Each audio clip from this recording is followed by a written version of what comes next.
All right, welcome and hello and all that good stuff. It's Thursday night. It's been a week. So here we are, the night before Friday. And I actually had Monday off. It still seemed like a long week at work. But anyways, I'm hanging in there. I'm doing all right. I've been working extra hours since I have come back, so I'm a little bit tired. There's been a lot of weirdo situations happening at work. Nothing like traumatizing, but just generally complicated and stressful. And so to relax this week, I've been playing a lot of this game, Satisfactory. I don't know if relaxing is the right word, because you end up making very complicated factories and having to do a lot of calculations, and it's almost in some ways like more work. But hey, Nick, good evening. How you doing, man?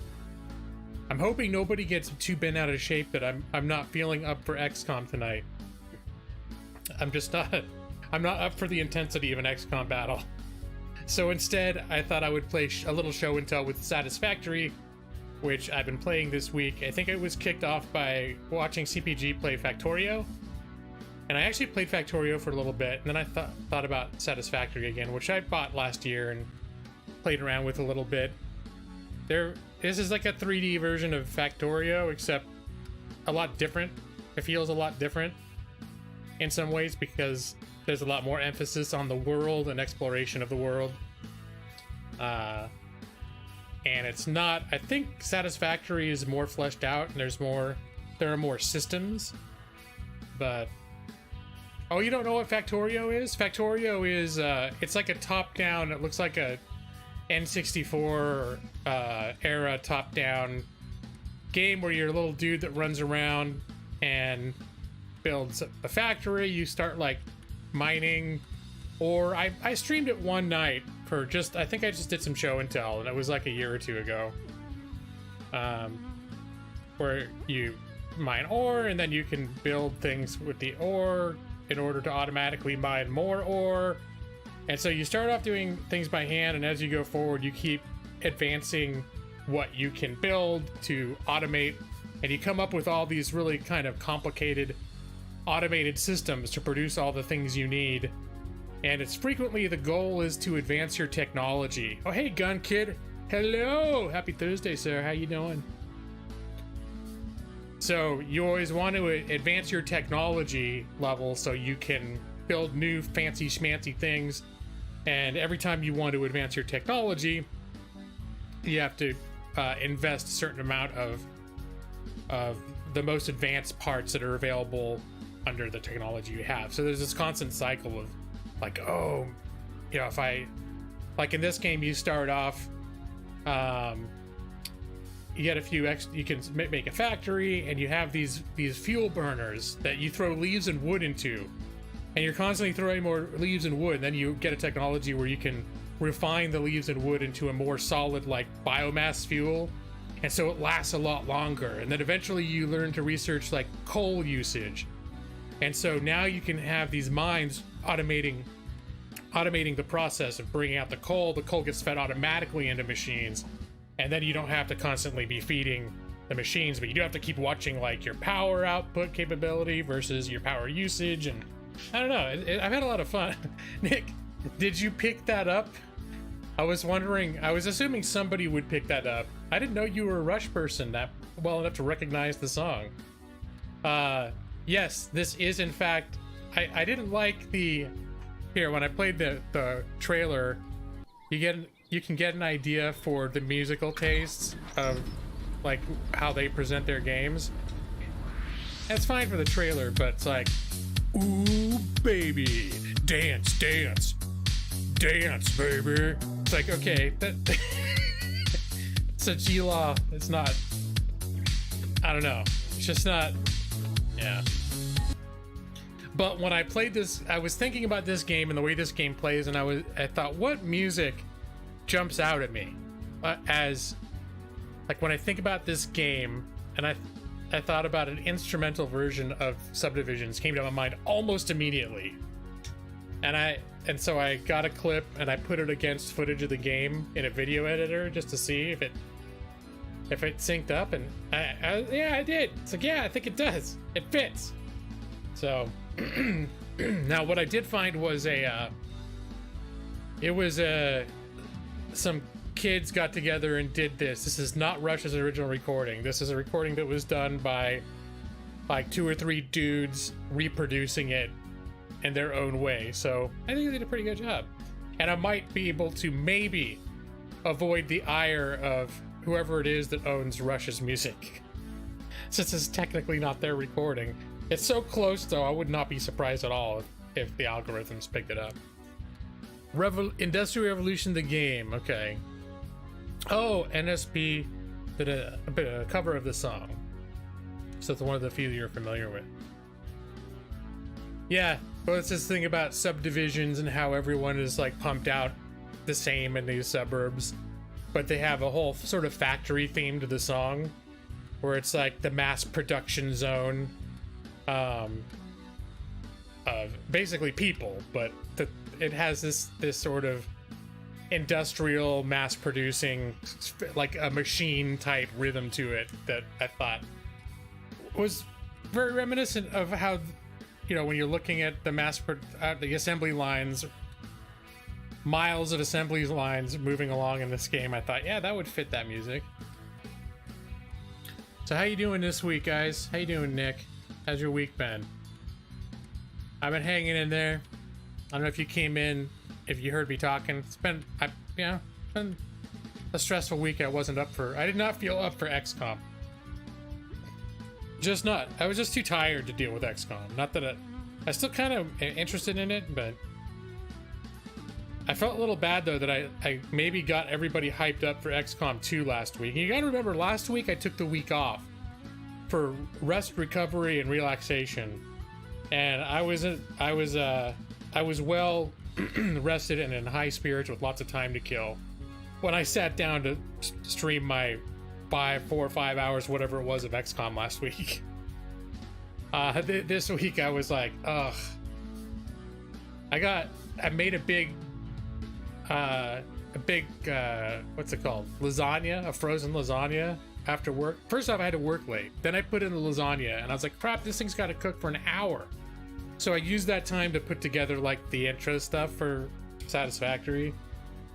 And then it came out of the oven and it was almost burned and so hot that it took me another 20 or 30 minutes just so I could barely take bites out of the thing.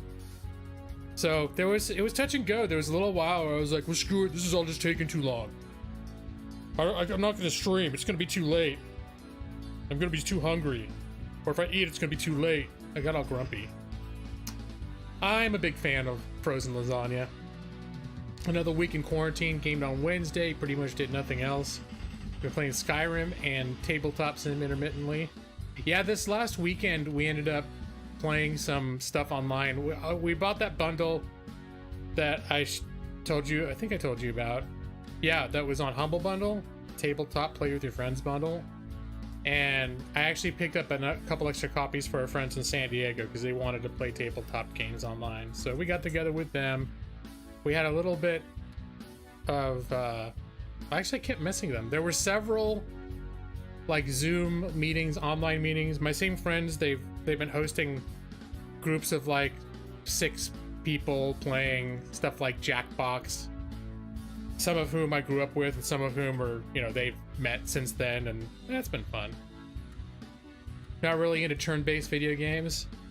The RNG aspect makes you feel useless, like, oh, I got a 90% chance to hit miss.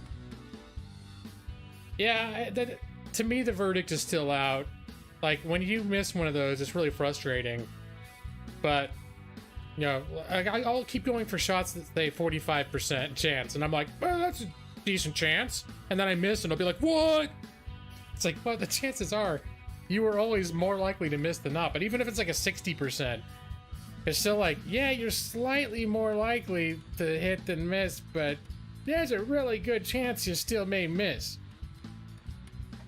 I don't mind it so much because it's a little more like chess. Like, you have to make the decisions that will increase your odds the most and put advantage against the other people flanking and that sort of thing. So it's not like the whole game is like all like, oh, it's all whether you're lucky or not. Like there's definitely tactics make a big difference, but there definitely is a huge RNG element. 90% chance means you only need a 3 on a d20. Yeah, but sometimes you roll a 1 or a 2. You know, it happens.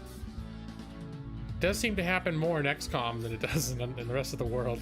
And Food Brother, when is the best time to go to Astoria? I would say midsummer. I know it's going to be warm, or I don't know, it could even be good in spring. I just know that Astoria, the whole coast, is prone to having more rainy weather. But hell, we went out to the coast at the end of February and it was beautiful. I don't think it rained at all. It's just hard to know if you're trying to plan something months in advance. It's hard to know when the weather is going to be clear, because they get a lot more rain in the coastal regions than they do here. I mean, honestly, if I were to choose, I would probably choose around now or June.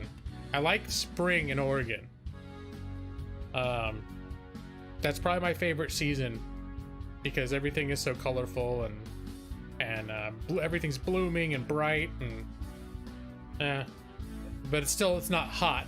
There's once you get into summer, there's definitely a few weeks where for me, it's a little warmer than I like, and because also California is a little bit like a desert, so it gets hot. But I guess in the Central Valley it might be humid though too. But I'm not. That's an adjustment where the humidity level is higher because it's a different climate. So when it gets in the 80s or 90s, it feels a lot more oppressive to me than what I was used to in LA, where there wasn't a ton of humidity. It feels like this game is your actions are out of your control. I can see that. Well, I could definitely see that, Gun Kid. You're more in a power fantasy of like having a big gun in Fallout, where you feel like what you're doing is exactly what's happening on the screen.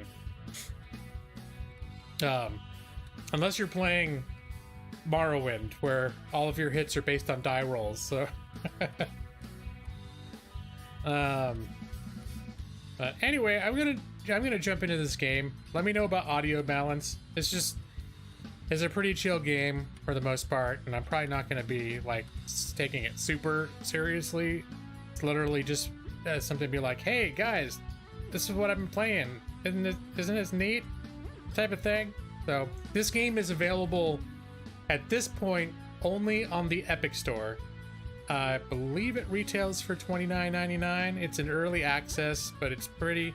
So it's not done, but it's pretty feature rich at this point. It is, but it definitely, you could call it 3D Factorio. Like I was saying, the big differences are that the world is a lot bigger. The world is huge, and there's a lot of exploration, like you climbing mountains and jungles and caves and tunnel networks and little secret areas, and there's a lot more than just building the factory. But as a result, the factory building is not quite as refined as Factorio. Factorio's got a little more under the hood with regard to that. And hey, Joss, what's up, man? You're one person I was concerned would be disappointed about XCOM. Joss, I've noticed since last week a lot of Steam notifications popping up about a certain somebody playing XCOM 2 very frequently. I guess I should take the blame for that. No Man's Sky, but you have one planet. Are you familiar with this, Gun Kid? You're talking like you're into it. Or at least like you know about it. You're gonna launch, but yeah, I got you. But did you get the expansion? I know you were looking last week. You seemed to be poking around to see if you could find the expansion on sale. Did you just jump back into the game again? The DLC. Okay, so you did get it. The DLC. You can feel like you got the main game down, but that DLC with the master baddies. Ugh. Yeah. I thought I remember you say something, but I wasn't for sure. Oh, you watched Neve's gaming play a while ago. Okay. Yeah, that's another thing too, is this game has multiplayer. I've never played it multiplayer, and it's like, you know guys know how I am with multiplayer. I play like games like this a lot of times because I want to be like a social loner, but it seems like it could be a fun game. The world's definitely big enough that I don't know if there's restrictions on how far away you can be from the other people when you're playing, because sometimes when one person's hosting, you can only be a certain range of each other. The world's big enough that you can have multiple people building whole different factories in different parts of the world. It's ginormous. It is ginormous. Now that your semester is over, you may have more time for games. Good for you. Started an island on Animal Crossing? What is that? I don't know what that means, because I'm not that familiar with Animal Crossing. But is that like a big... I don't know what that means. I'm not even going to speculate. I'm going to sound like an old man trying to understand you kids. Even though... I can't remember, but I think we're around the same age, kind of kid. All right. 45 seconds of gameplay.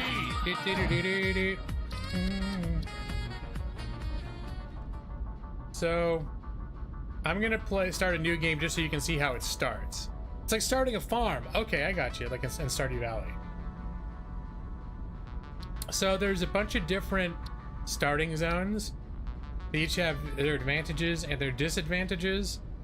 Some of them have, like, some of the harder ones also have a lot more advanced materials close by, where I've only ever started in grass fields, which has basically everything you need. But once you start advancing in the tiers, you got to start delving out further into the world to find the materials you need, which I'll get into a little bit later. I know it wasn't an hour of talking. I'm not feeling it. I'm not feeling it this week, Joss. I'm tired this week. I've been back at work. So tired. And also, I don't know. I just didn't get, maybe I didn't get on the right topic, or didn't have the energy to get and start talking politics or some weirdo crap like that. For non-political channel, since the whole virus thing, I've definitely skirted that topic a lot more. About the new Animal Crossing last month, but never got into it. You just finished a starter up ago. Oh, okay. Like the last one. I think Animal Crossing has never been on PC, right? Unfortunately, you can't name your stuff, otherwise I would. Let me see. This is gonna be we'll call this the G-Law session. G-Law public. Well, pubic? No. Yeah, we'll do. No, that's juvenile. Public. And I'm saying private over here, but it's public in the sense that people out in the world can see me playing it.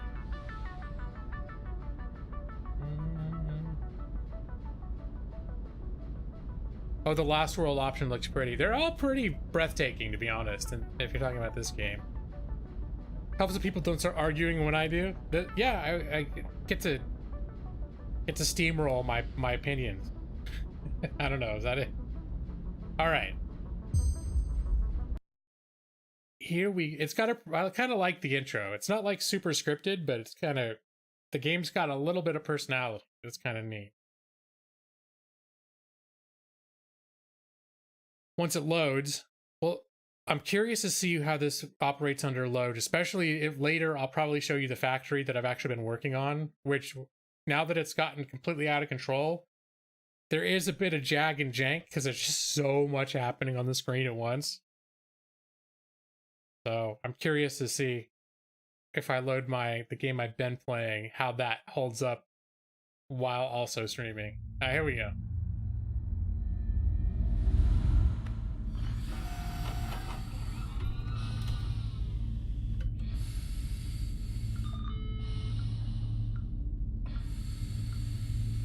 So there's a little Attention Pioneer. The following instructional video is a summary of your impending duties as an exoplanetary pioneer for Fixit Incorporated. Fixit Pioneers have 3 cyclical assigned pillars of work to ultimately accomplish project assembly. Use provided blueprints to build the necessary buildings.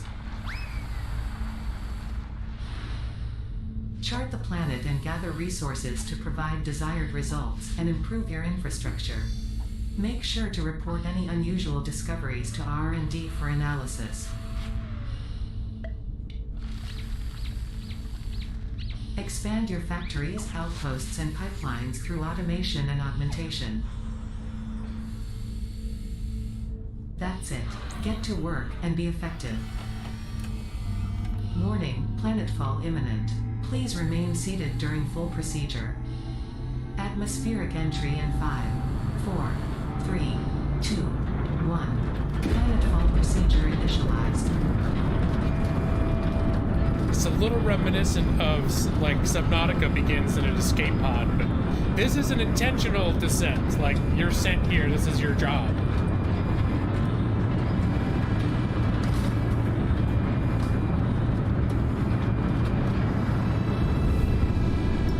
And it is not procedurally generated. It is a handcrafted world that's always the same. But it's huge. There's lots of secrets and nooks and crannies.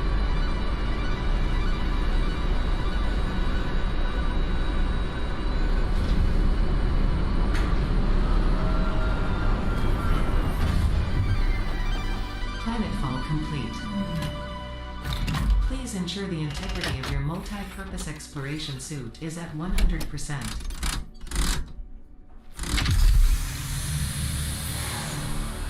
Remember, efficiency first. Godspeed.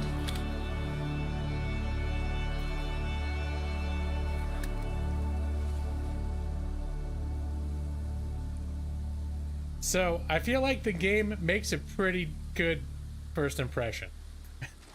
Welcome to Planet Massage 2 ABB, your designated sector in the binary star system of Akicha. I am Ada, also known as Artificial Directory and Assistant, tasked to support pioneers, such as you, in their mission. You are the third of your sector to survive planetfall. Congratulations. Note: objective-based introduction initialized. Welcome to onboarding. Yeah, this is company onboarding. First objective: please dismantle the drop pod. The resulting materials will be repurposed to construct a habitat and utility base, from now on referred to as the hub. Note: Fixit Incorporated is cost-effective and efficient. We do not waste. No dongle slider. Alright. And I think I heard they actually did an update Second objective: today. please ensure you have your Fixit Incorporated Xeno Zapper equipped before leaving the drop zone. Oh. Note: according to Fixit regulations, every pioneer should have access to a means of defense against extraterrestrial threats.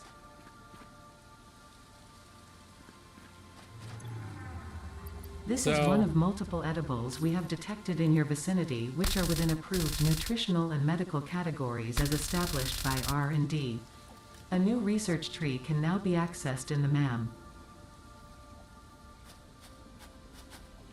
You have a custom dong in there? Third I think objective: please familiarize yourself with the resource scanner to find iron.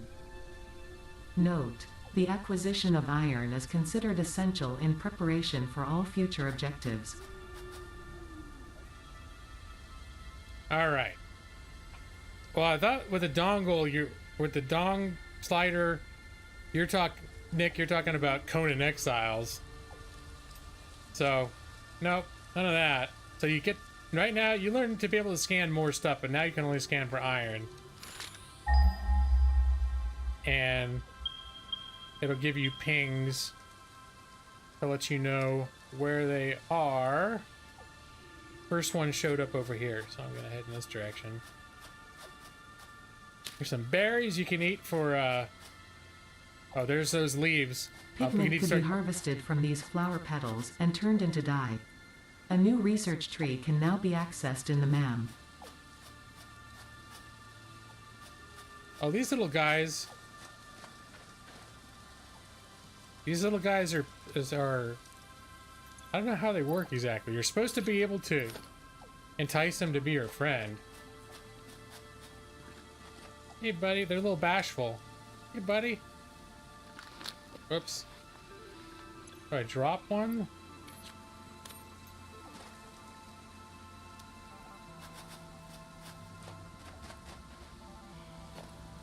If you drop the berries, I've heard they'll eat the berries.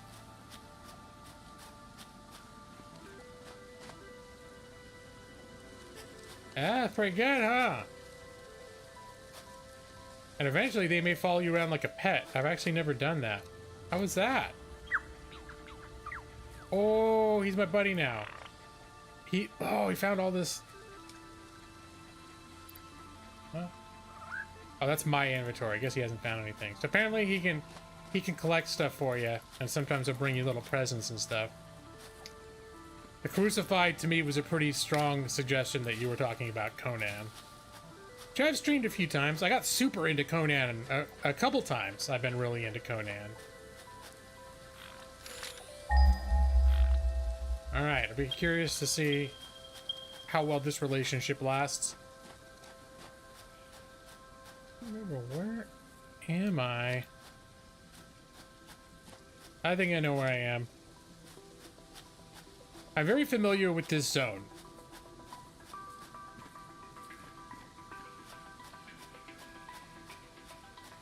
I think the last time I played Conan Exiles, I played a lady, because they had a boob slider, and I was kind of into playing with that a little bit. Like, huh.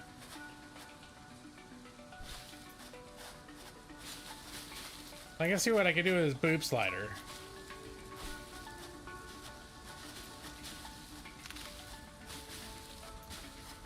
Hey, there's wood. Okay, I need to take it easy. I'm picking up all the wildlife. Hey, Evie! Evie 23! Okay. Oh! Oh! Get the weapon. I didn't have the weapon in my hands.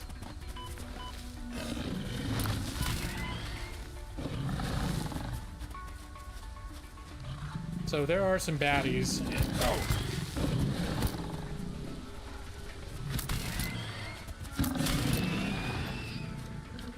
Alright, when you kill them, you can pick up these things, which you can you research and then use for other stuff. The remains of this creature might shed light on how to increase chances of survival.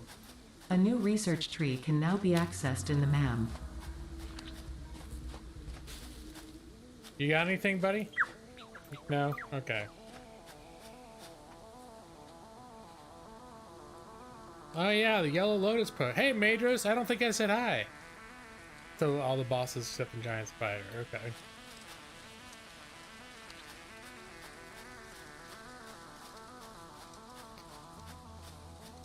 Yeah, I played a little bit of Ark too. Once you get playing this, it feels a lot different than Ark. But this area is definitely reminiscent of like the jungle areas of Ark. That's where I want it. Okay, yeah, this is the area in the game I'm currently playing that I found, and I think I decided this is my favorite spot if I'm gonna start a new game to establish a base. But I'm gonna have to kill some monsters. Oh, here it comes.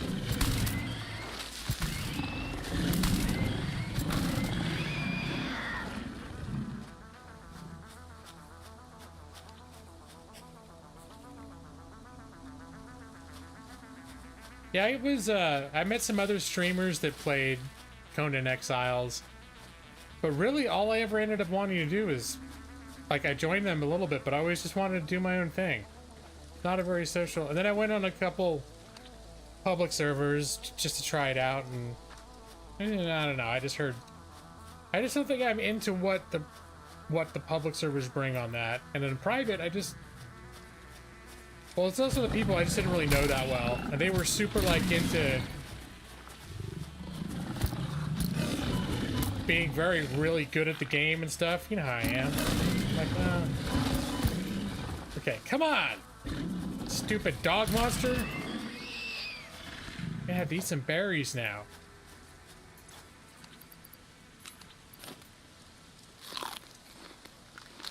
Each one of these will fill up a little thing of health. And I'm all out of berries.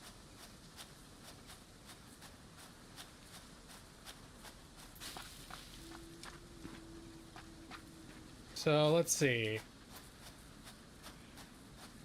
This is actually pretty. Do I have the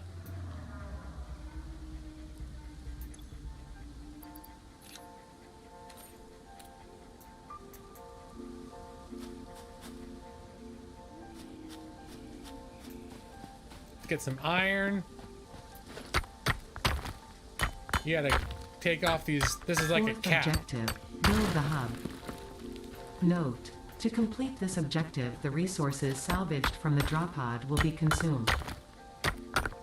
Caution: ensure the hub is built on spacious open terrain close to the presence of iron sources. Failure to do so will likely result in non-optimal progress. So these you can place miners to when you're ready to have those. These are giant resource nodes. Each one of these is one big resource node. You got a cool smartwatch with anime backgrounds. That sounds very nice. Shows you when you get a text, email, Discord messages, and YouTube notifications. You got that.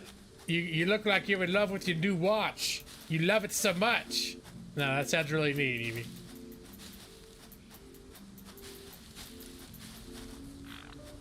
Let's see. I think I'm gonna put. Can I build the hub now? The hub.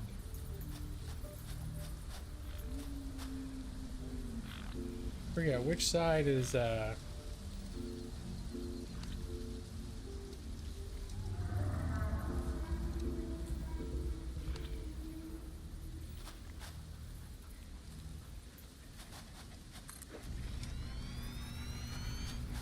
Now, the thing is with this is you can always tear it up and build it again later. Congratulations, you have unlocked Hub Feature Manual Craft Bench. Hub Feature Hub Terminal. Fifth objective, complete Hub Upgrade 1. Note: the craft bench and hub terminal are essential for progression to the next objective. So, the next objective, complete Hub Upgrade 1. So, a lot of the game is about, there's all these tiers of upgrades, and within each tier there's a bunch of different things you can learn. And you can see this is the only one that I can unlock right now if I have the right materials. Or I think I have this unlocked right now. Yeah? Select milestone. Oh, I need 10 used iron rods. And then this thing can make materials by hand. So iron rods requires an iron plate. Does iron rods require ingots? Iron ingots I can make here.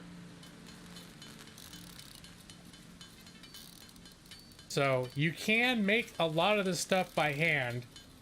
It's just if you got it far enough in the game, you're trying to build too much by hand and not automate things, you're never gonna progress. So it's all about unlocking new machines and technologies to be able to create more advanced machines to do everything for you.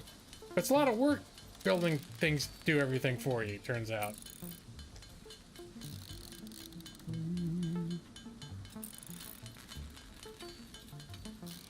I've been out a couple times this week. It got really warm over the weekend, so we went out to look for an air conditioner. It was funny because I was like, well, we can just order it online. And my wife found one at Home Depot that she really wanted. So it's like, okay. And it was real hot. And it was going to cool off during the week. So she's like, yeah, if we order one online, it could take like a week. And let's just go to the store. So we went to Home Depot and we got there. And they didn't have any available. Or they didn't have the ones that we needed. So then we ended up being like, oh, well, maybe their other locations would have them. And we saw they had next day delivery. And I was like, yeah, just do that. Because we don't live on the first floor. So I was thinking too, like, hey, it'd be nice to have someone Nice to have someone bring the big old air conditioning up the stairs. Oh yeah, I was gonna make some iron rods. How many did I need? 10? Yeah. Drag that.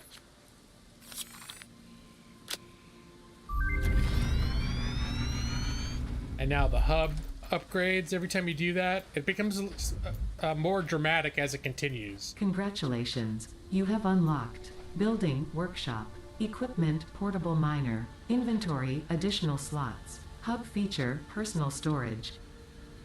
6th objective, complete hub upgrade 2. Note, portable miners require no power and will mine a node until their inventory is full.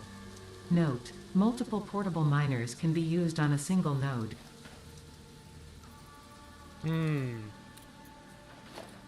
I need to build an equipment workshop so I can build a portable miner. What does this need? 5 plates and 5 rods.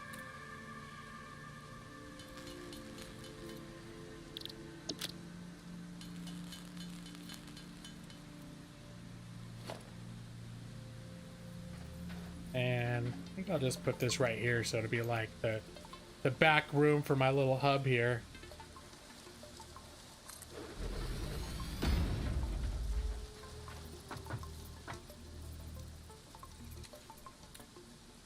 Portable miner.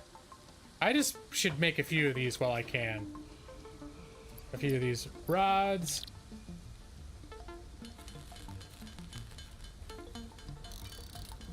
Make a tidy little stack of those. And then we'll make some, or make plates and make some rods. Give us a little surplus. And we'll make a few of these now.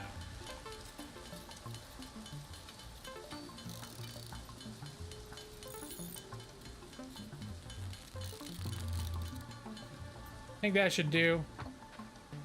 I can make a couple more. Whoops. You can place a bunch of these things out, so there's no sense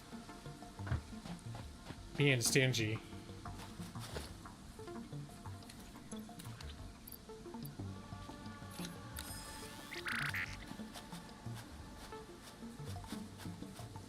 Get yourself a wireless charger. A wireless charger stand, your hubby liked it, so you wanted one too. That's cool. Yeah, that happens with me and my wife too. Is she'll get something, and I'll be like, oh, especially tech. I'm just like, oh yeah, I like that.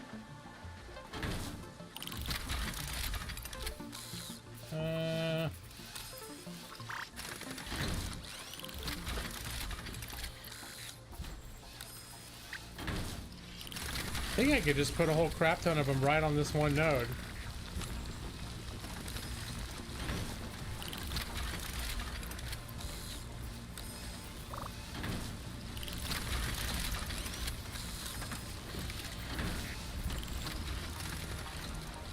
Oh, there is a day-night cycle.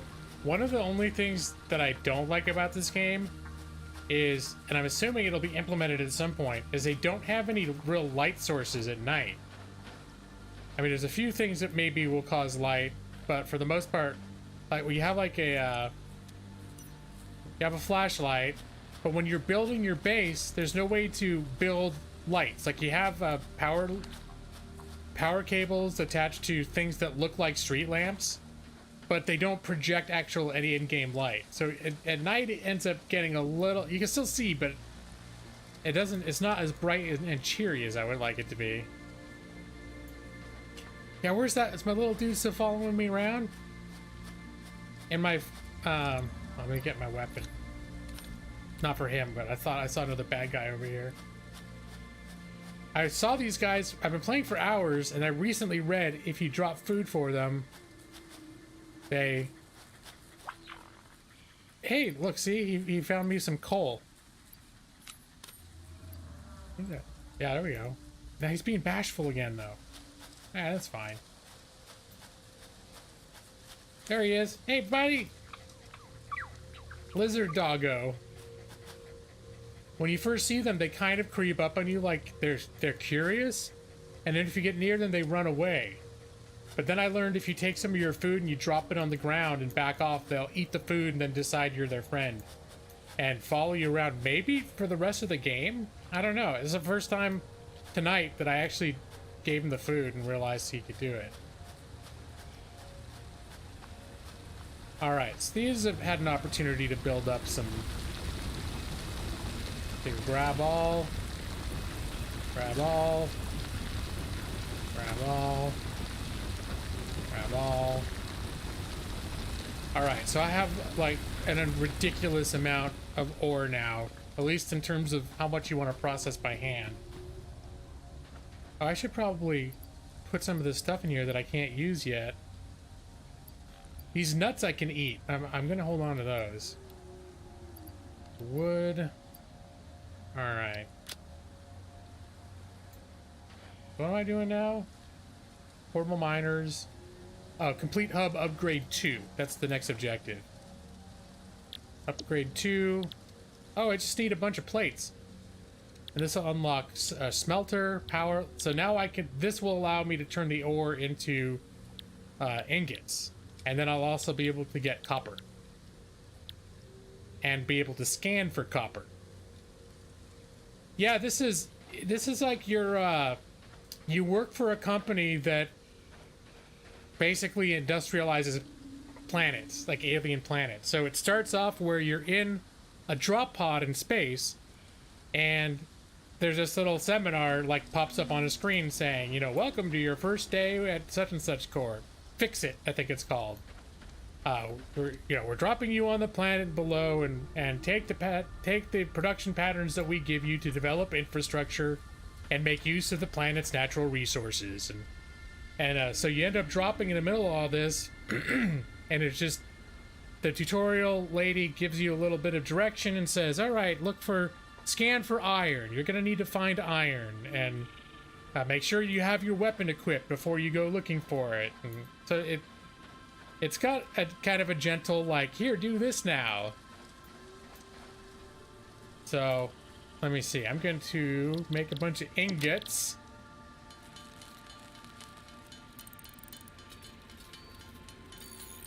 Now I forget that do I have anything to,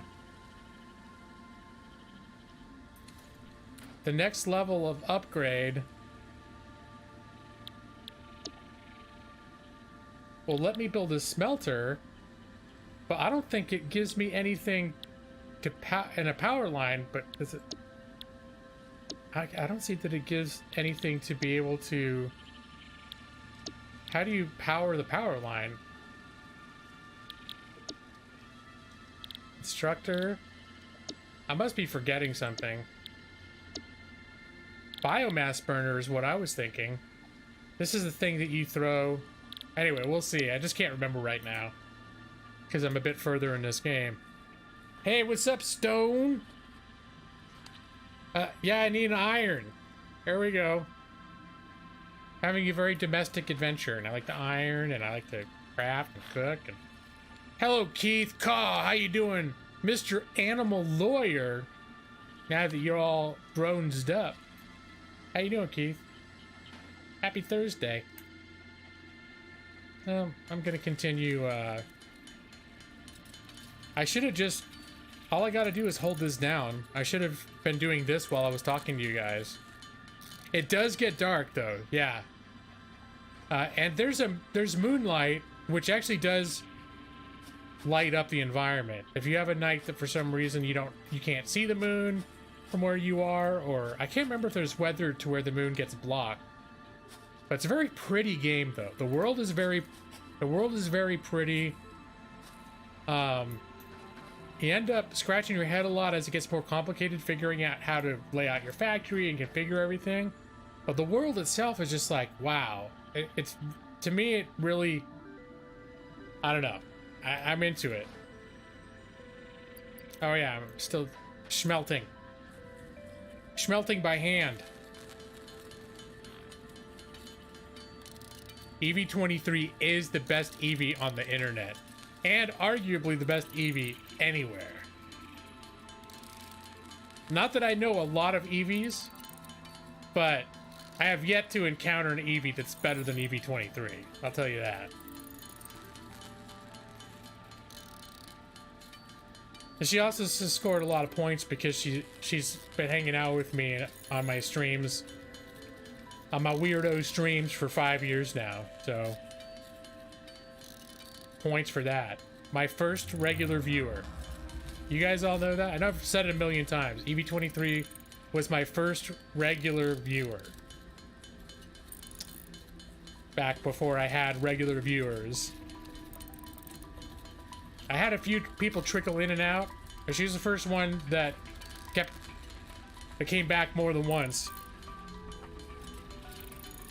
You're on year 4? Yep, you've been around since almost the beginning too, Keith. Because I started it in November 2015 streaming, and it was by December that I started meeting other streamers who started raiding me, like Kang and Game Dojo, like with some big raids. So it wasn't very long after I met Eevee that all of a sudden I met a lot of people. But Eevee was around during that stage when no one would be watching. And then one person, after I played for an hour, one person would come in. And I would be like, oh wow, someone's watching. Someone's watching me. They're watching me stream. Wow, I'm a streamer. It was strangely exciting to know that, like, hey, I'm streaming and people are finding my stream and watching me. I thought it was very neat.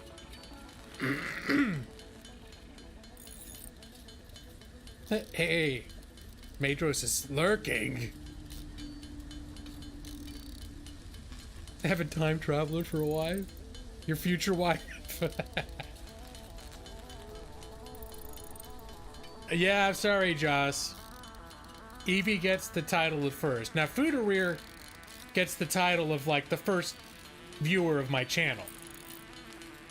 But Foodareer is also someone I've known for almost 40 years. So, Eevee was the first person that didn't watch it because I was their friend, that they wanted to just sort of, like, support me. Foodareer basically started watching my channel just to be a friend and show a little bit like, hey, cool, all right, like, neat. He doesn't count because you're a real IRL friends. Not in this, yeah, it is different. He counts, but it's in a different way. It's in a different way. Quack like a duck when you bleep. Maxie! How you doing, Maxie? What's up, man? Oh, I think I made enough of these. I gotta make some plates. And some rods. Some stiff rods. Narcos was your first streamer. And Narcos was one of the first people that I met. And I met him because of you, Eevee. Because you were also one of the first people to follow me on Twitter.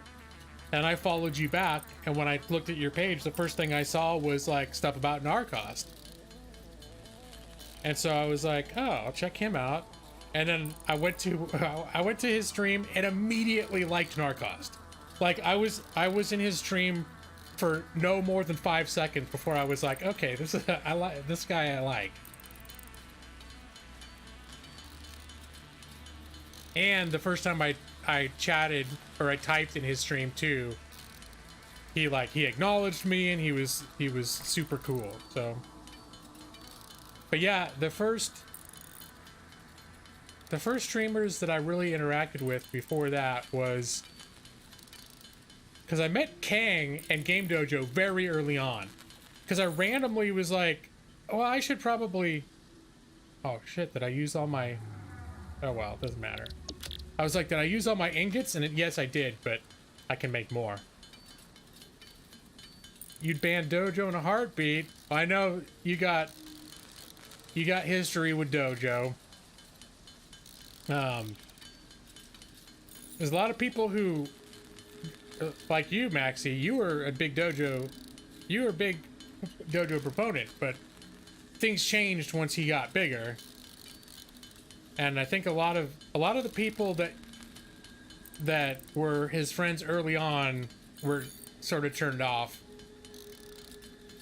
a little bit later on as he got bigger. So, but honestly, that's like, I feel like if I really ever had gotten big, I would have had the same problem. Maybe not for all the same reasons. But at the point where I couldn't really pay attention to everybody, like even now I miss comments and all that sort of thing. But I still mostly can talk with everybody that comes in here. And if it gets to the point where I can't really do that anymore, if it ever did, I think that's one reason I'm not that sad that my channel never really exploded the way some other channels did. He let it go to his head. I don't know. I don't know. It's hard to gauge. I mean, I met the guy in real life, and he seems like a nice guy. And he seems very much like the person you see on his streams is the way he is. Yeah, that's just him. And, you know, whatever. If I streamed, the dude was like working a full-time job, raising kids, and then streaming 5 hours a night. So if I did that, I probably would have raged on some people. I might have gone total a-hole if I had tried to live that life. I check in on his stream. I check in on his streams once in a while. I checked in on his stream like a week or two ago, because he's been having, this past year's been pretty rough for him, I think. He got divorced, and I don't know. I feel like he's not been having the greatest time of it. So I've seen a couple posts recently on his Twitter that made me just want to pop in and, you know, see how he's doing. I don't really talk to him or anything. Like, I said hi, and he was like, "Oh, gaming lawyer," you know, whatever. He doesn't have conversations with me or anything. But yeah. Yeah, he got a divorce last year, and it sounded like it was nasty. And then there was a big thing where apparently, as the quarantine hit, he had met. You know, it's been like, I don't know, 6 months. I don't think it's been a full year. It's been almost a year, and he met somebody for the first time since the divorce that he actually was excited about and he liked, and then I guess she cheated on him, and he was all fucked up about that. That's the point at which I saw a stream that he streamed after he found out that the new girl he was like totally heads over heels for cheated on him. He was all, I don't know. He was pretty, I wouldn't say he was falling apart, but you could tell it really got under his skin.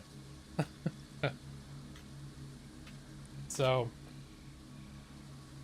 yeah, that was actually one where I missed the stream. He made a stream just to talk about it, and I missed the stream. I saw the tweet, and I went, and the stream had already closed down. But it might have been while I was playing this. As while I was playing something else, I played that entire stream, and it was like, I don't know, it might have been 2 or 3 hours, and I played that whole stream just to, you know, because if I listen to his streams, usually I'm not talking anyways. Usually when I go to his streams, because it's so busy in a chat, I might pop in because there's often people I know in those chats, but a lot of times I'm doing something else and I'll pop in and I just want to see how he's doing and see who's there and see how everyone, you know, I'll see how everyone's doing. I'm not necessarily there to be social. So yeah, I guess he was streaming less recently too because he was in this relationship and he was kind of swept away from it a little bit. I don't know, I can relate. I've been in those situations back when I was in my 20s. I can't relate to what it's like to, you know, been married for 10, 15 years, however long it is, and then have that fall apart. That's something that I can only, you know, I know it happens, but that's a level of ouchie that I have not experienced.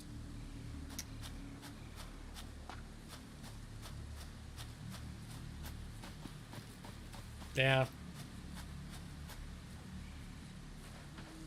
I don't really get how he rubbed people the wrong way so bad, except for I know he did just his general demeanor, like people say when things went to his head, but I don't know, I always feel like part of it's just that function of you get big and everyone wants your attention, and I don't know, you guys know I've had to take several breaks from YouTube because I just felt like it was taking too much out of me, and he never did that. He just kept doing it. So, and he'd be drinking on stream too. So and that's another thing, I don't drink. One reason I don't drink is because historically I've had episodes where I've drunk, and if I'm in the wrong mood, I might act like an a-hole. Like, and I don't think I am an a-hole, but I feel like anyone who's in the right mood or the wrong mood, and if they become unfiltered while they're in those moods, they can become raging assholes. So I want to avoid that myself, but yeah, no.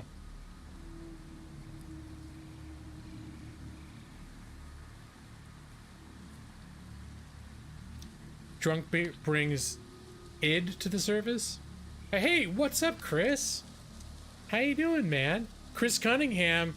Hey, look, Evie and Chris Cunningham reunited. These are two of my original pre-fame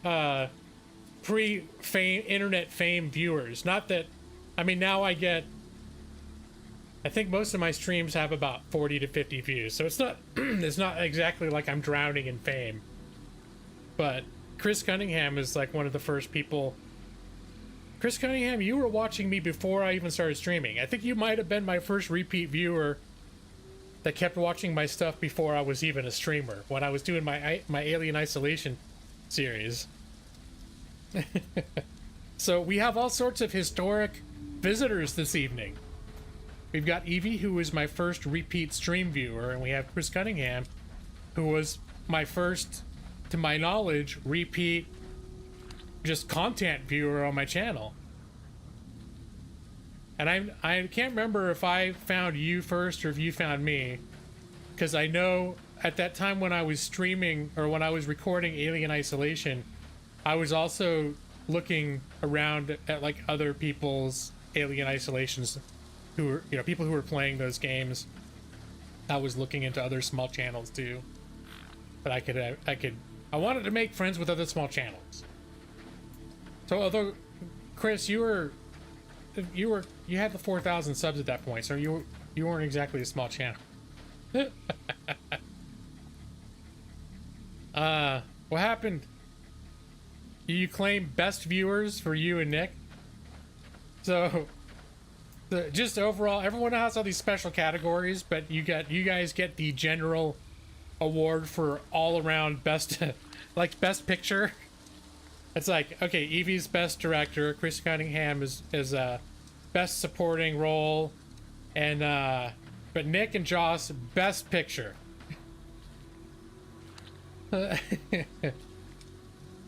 Yeah, you're here to the dripping sex appeal. Here it is, I'm playing my game. What? 45 seconds of gameplay.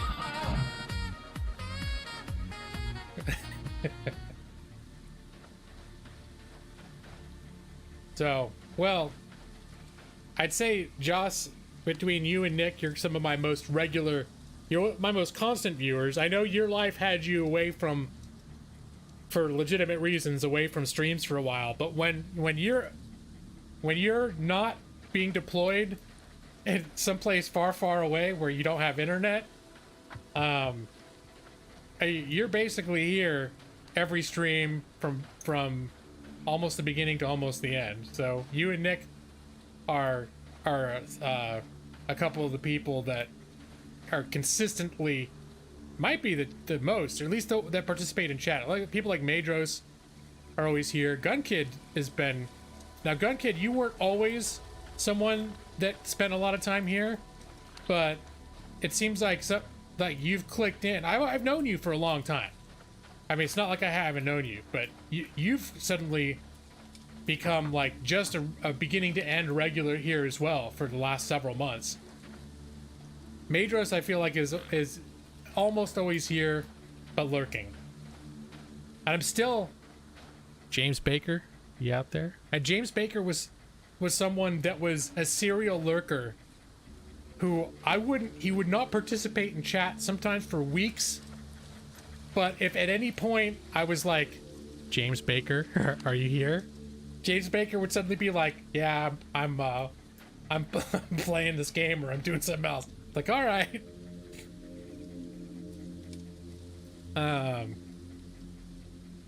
Oh, yeah, I don't think I've ever removed a mod wrench from anybody. So, I mean, don't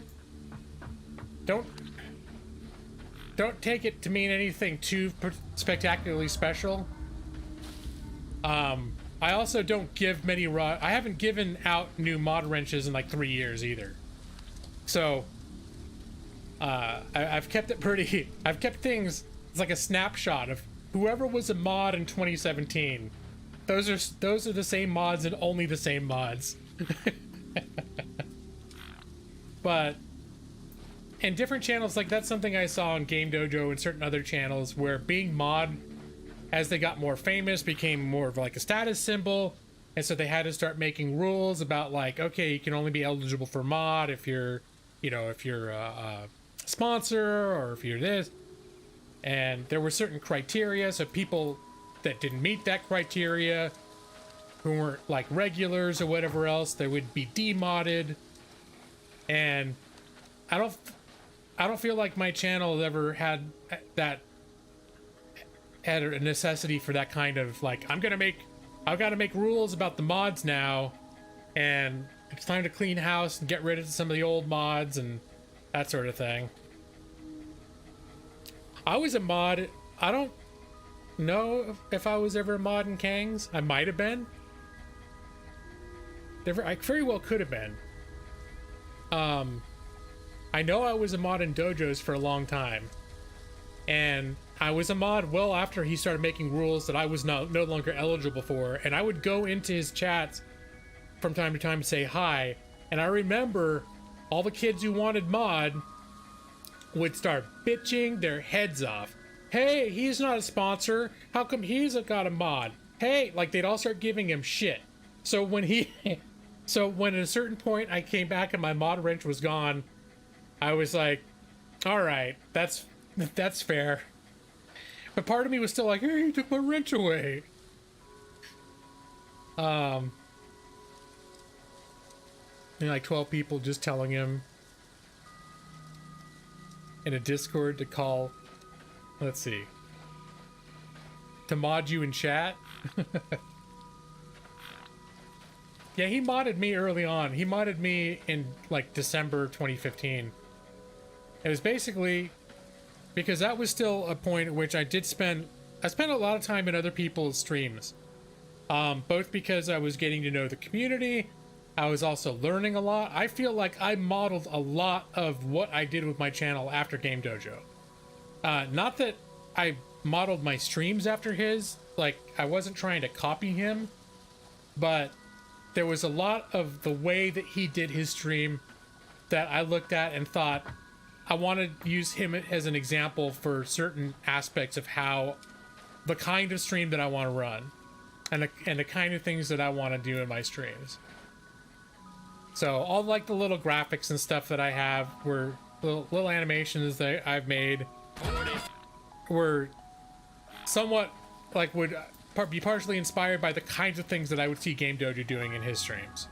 But obviously he doesn't do this. That's my own thing, but it was seeing certain things he did would be planting seeds in my mind to do things on my stream. That's no problem. No, I don't sweat it. I've said it a few times. Like the people who sponsor me, I really appreciate it. It's nice. I mean, it makes me feel appreciated, I think is the thing. But one thing that I've said a few times, especially since we moved and I got a new job and I'm making decent money these days, I'm not trying to build my channel into an income or a side income. Because there were some hungry years where like I wanted to build the channel into at least supplemental income if I could.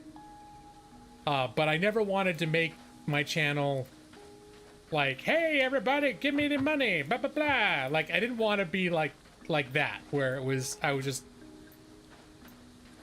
pressuring or like that was a central theme or anything like that. But I always thought if I do a good stream and people like watching me, and my channel ever kept growing and got big, that the way that the streaming culture is the financial support would grow with it. So that's sort of what I originally used to think was, I don't want to push for, hey guys, sign up now, blah blah blah. But it was just like, hey, as it grew, I knew a certain amount of people would want to support me, and I welcomed that.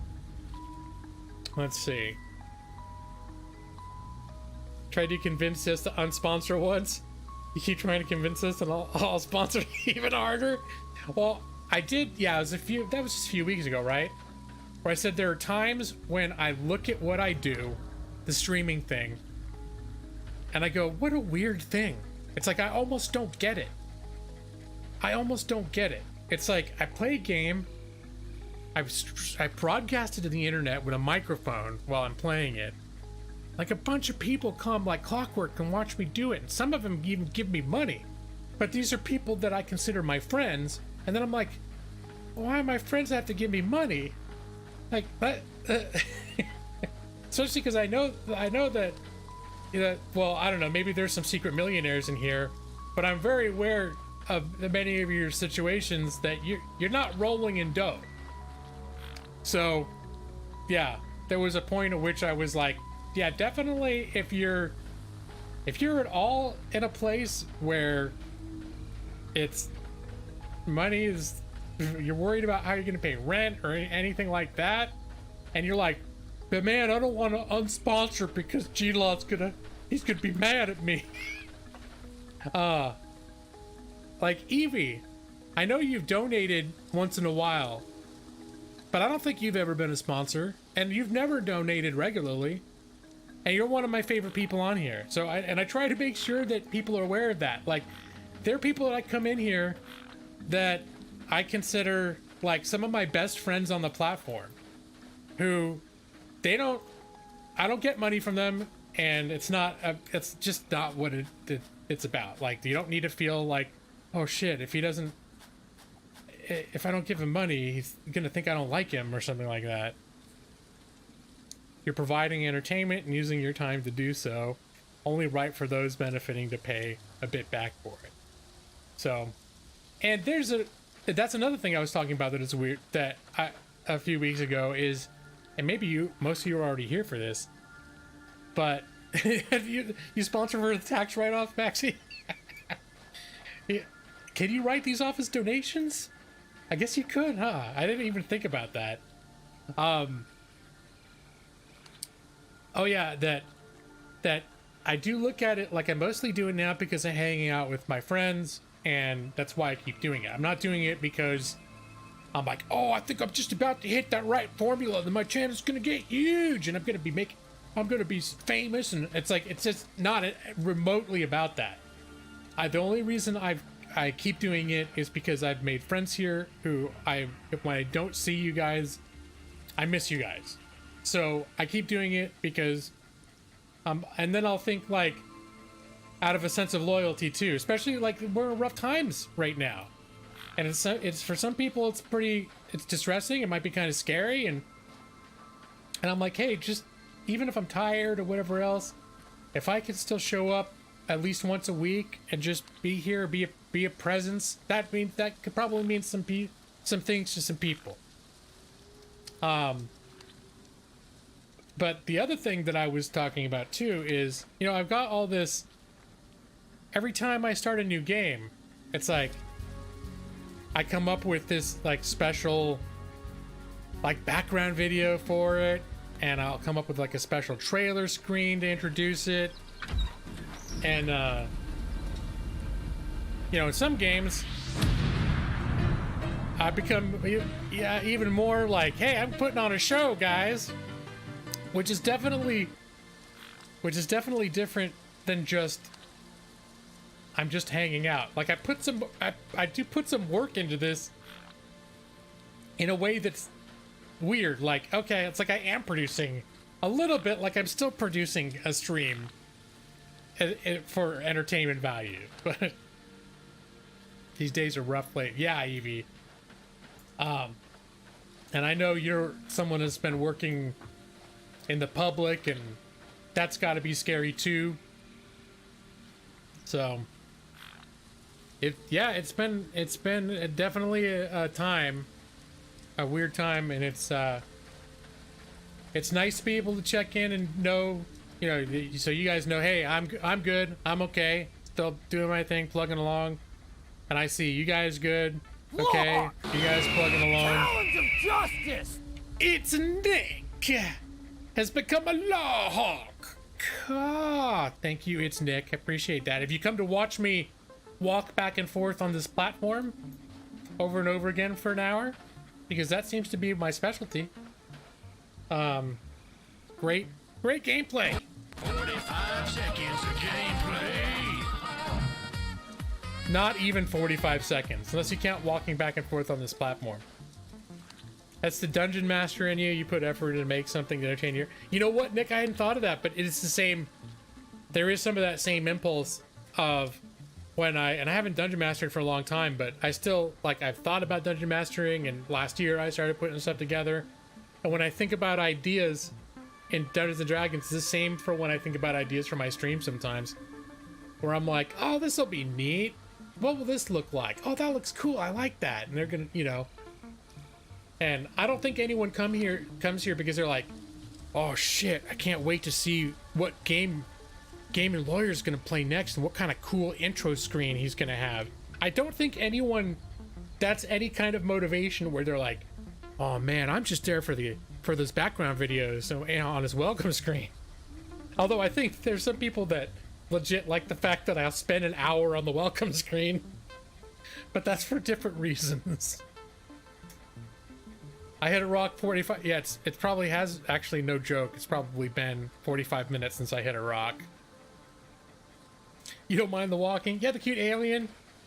He's staying with me. Oh look, he's got more leaves for me. Thank you, buddy. I'll put those leaves right in my little box over here. Oh, you're a good boy. And a little wood, I'll put that in the box too. I don't need that right now.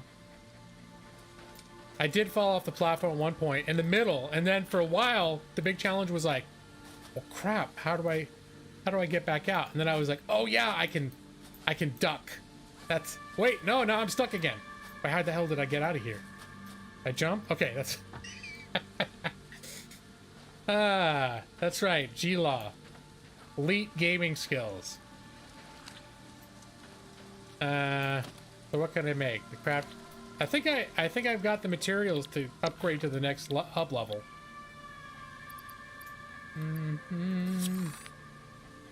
Upgrade hub. Hey, look, it's coming along nicely. Congratulations, you have unlocked hub feature, biomass burner. Scanner feature, copper, new buildings and recipes, which can be found in the build menu and craft bench respectively. 7th objective, complete hub upgrade 3. Note, connect buildings to a biomass burner for power. Note, buildings such as the smelter require a recipe to be set. Advice, automate the smelting process and use portable miners for optimal results. The smelter.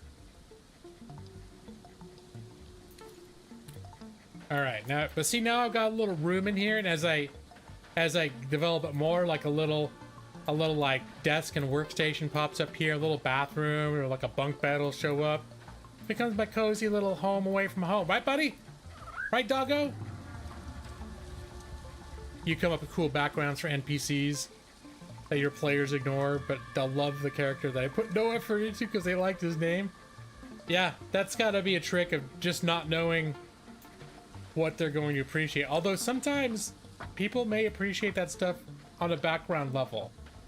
Like, they may not make a big fuss, but, you know, for example, I look at certain worlds like Tolkien, and it's not necessarily like every character in Tolkien I'm like, whoa, cool, The tavern keep at the end of the Prancing Pony kicks ass, dude.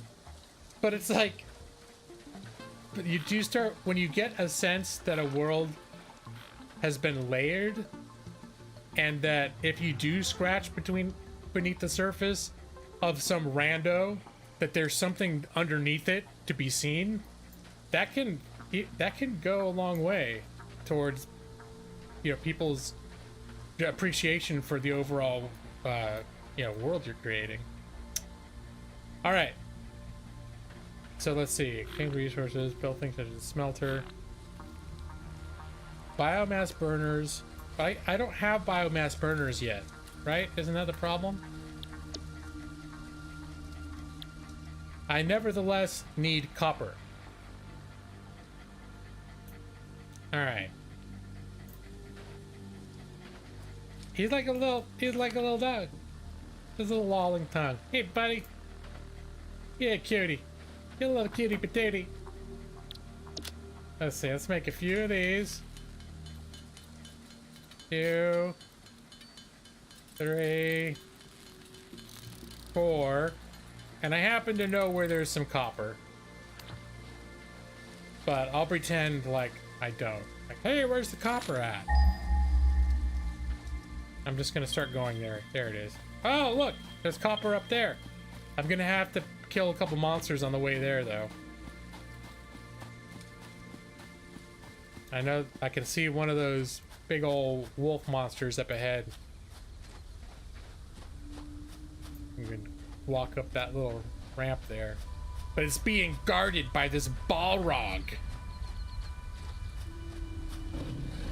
Alright, come on. Come at me, bro. Come at me. Come at me. My friend's not helping me. It's okay.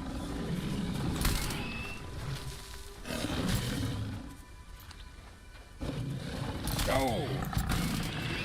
Ha! Darth Smog.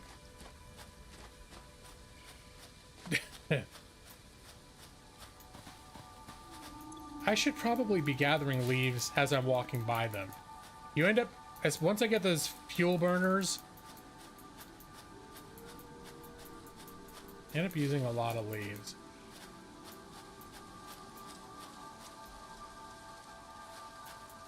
And I think I'm gonna have to kill. It seems like anytime you get near a resource node, there's gonna be some hostiles nearby to deal with.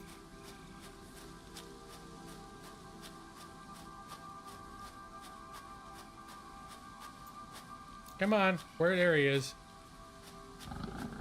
Come and get me. Come at me. Come on. Aha.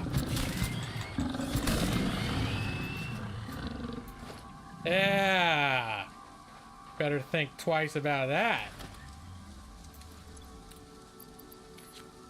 Can I just drop this over here? Nope. I have to actually put it in my hands and set it down. Later, you develop the ability to have multiple hand slots that you can then cycle through. But in the beginning, you got to manually put stuff in your hand each time.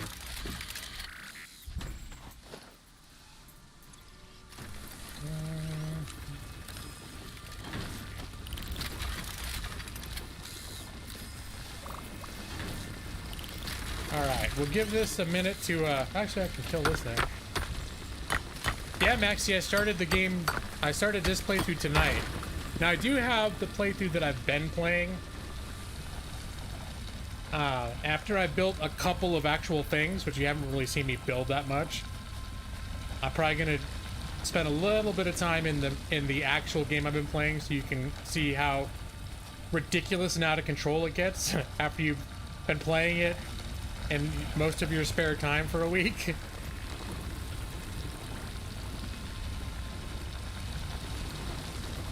Yeah, just remember these, those 3 iron nodes over there where I set up my base, where I have my little hub over there, my little hub central. Just try to remember some of these basic landmarks. That mushroom-shaped rock in the middle with the poison cloud around it. take a few mental notes of this environment, because when we come into my real game, you're gonna see the same landscape, almost completely unrecognizable.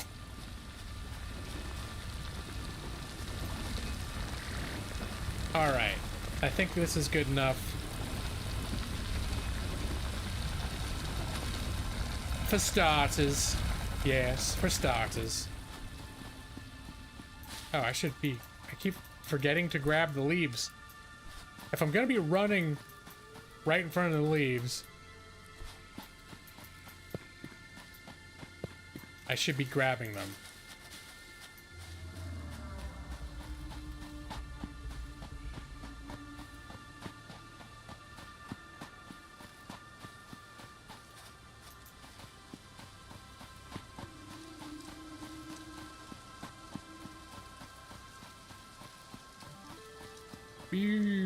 Big enough. All right, let's make some copper ingots. All right, have a little sip of something. Gotta go. All right, Evie. That's understandable. I can't stay up as late as you can. It's already 11 where you are, so you're staying up later than me just to hang out. So I appreciate you spending some time in here. Have a nice night and stay safe. Stay safe at work. Keep on keeping on. Let me see if I missed comments. Or at least missed comments that were intended for me. Not recently. Only 60 mil 5 for unemployment, so it can't be too bad. Only 60 mil. What percentage of that is that of the adult population?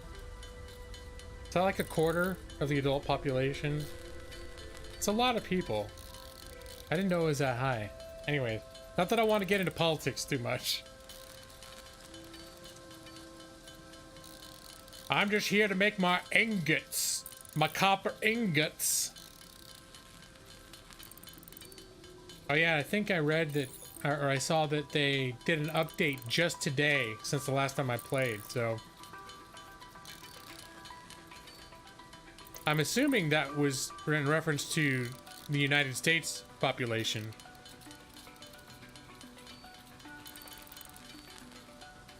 Thursday is the day they get the new unemployment numbers. Okay.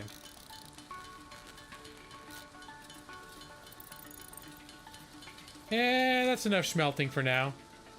Let's do some hand smelting. Some copper wires.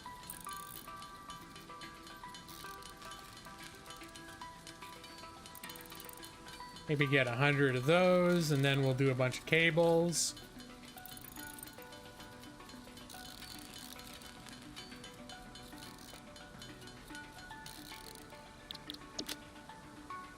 Yeah, let's do 100.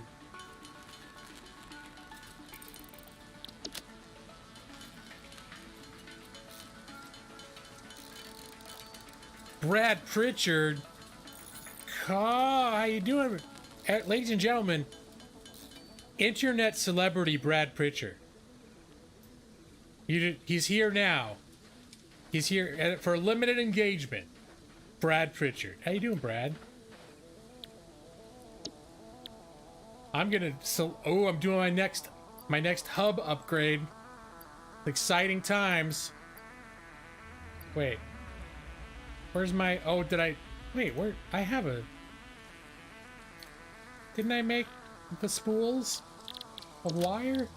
Oh, I used the wire to make the cable. That's right. Okay, never mind. I was like, wait, I just made a whole, 100 of these things. Where'd they go? I forgot I used them. I spent those to make the cables.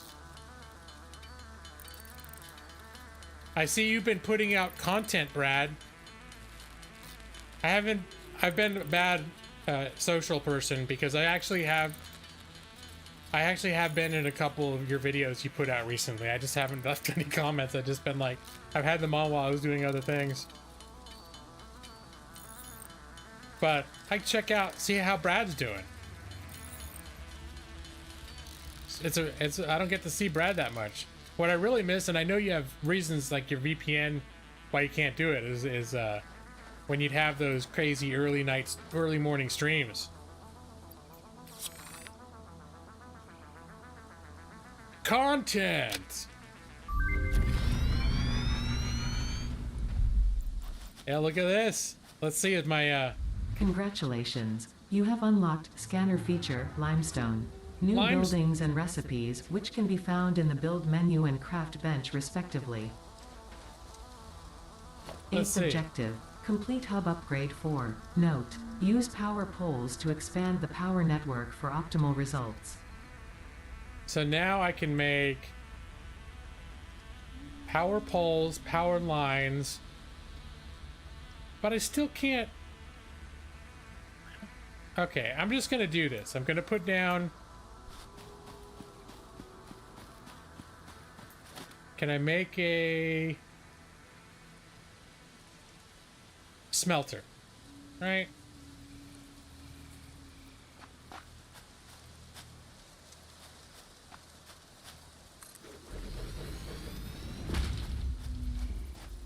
And I can put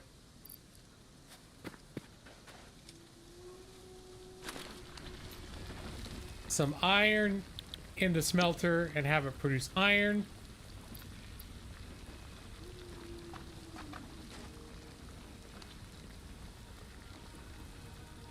What else can I build? But see, I can't actually do anything because there's no power.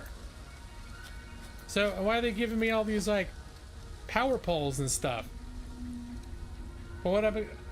You need more than just wires. You don't just. It's like, hey, how do I make my computer work? Oh, let me put this wire on it. Like, you need a power source. I don't have one yet. You're not content. Well, you should be. Very soothing landscape we're in right now. Look at that big thing flying over there. Isn't that nice? Look at those shooting stars. Make a wish. Nice. That music. So like 1990s synth new age music. It's wonderful.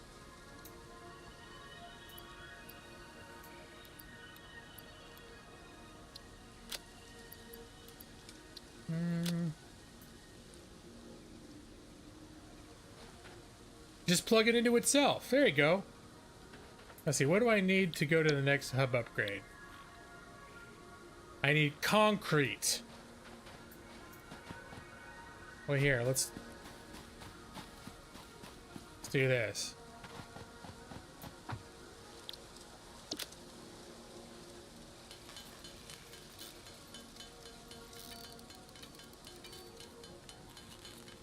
Here, we'll make 3 of these. We'll put this on the concrete, on the limestone. We're still at that point where we can basically do everything by hand. It's just, I don't know why they're giving me all these machines that I can't use yet, because I can't power them. They're like, oh, thank you. Thank you, game.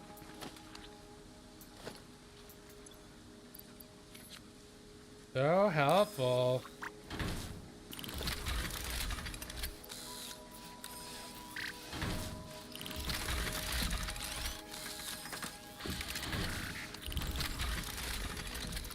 Alright, let's get that weapon back in my hands.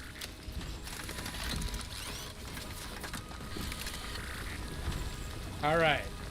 Start bringing me limestone.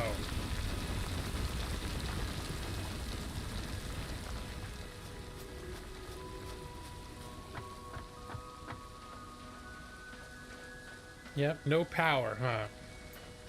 Oh wait, does this thing have... Oh, I forgot this one comes with its own biomass burner. I just can't build my own yet. Alright, well this changes things. This indeed does change things.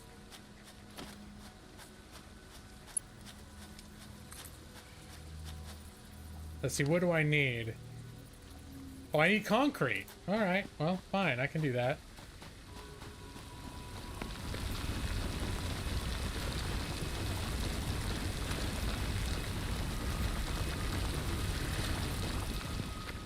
Let's go hand make some concrete.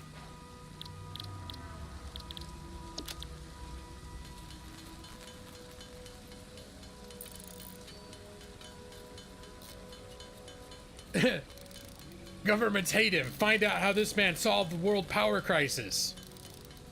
I just did everything by hand. That's my secret. You want to smelt iron by hand? I can show you how to do it. Oh, here. Let's see. We'll put some of this down, some of these, and some of this. Upgrade! Upgrade!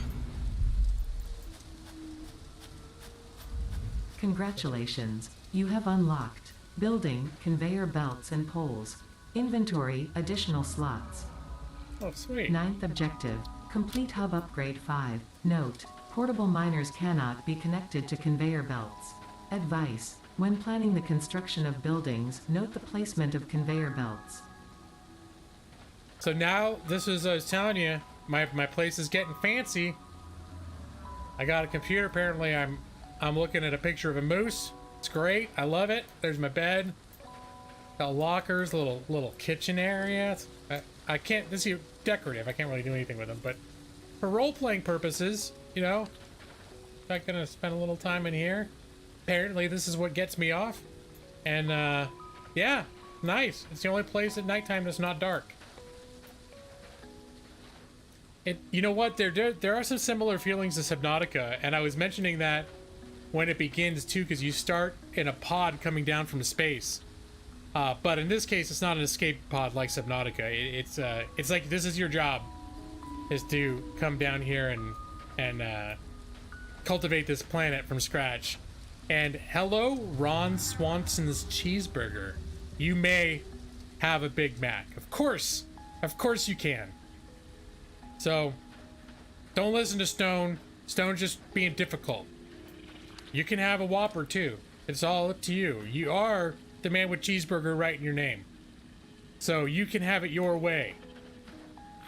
It might be the same engine. A lot of these games use this, like either Unreal or what's the other one? I want to say Unity. I was gonna say Infinity? I'm not sure what this one uses, but it's probably one of those two. Or the Cry engine? I don't know. Coffee Stain Studios is the developer, yeah. Is it the Goat Simulator guys? I know they've actually made a number of games. Yes, well, we do have, lawyers do have, we have our special contact, right? So, let's see what we need for the next level of upgrade here. A miner, and we get a storage container. Those are used. Oh, I'm practically there. Although, I should probably start automating stuff.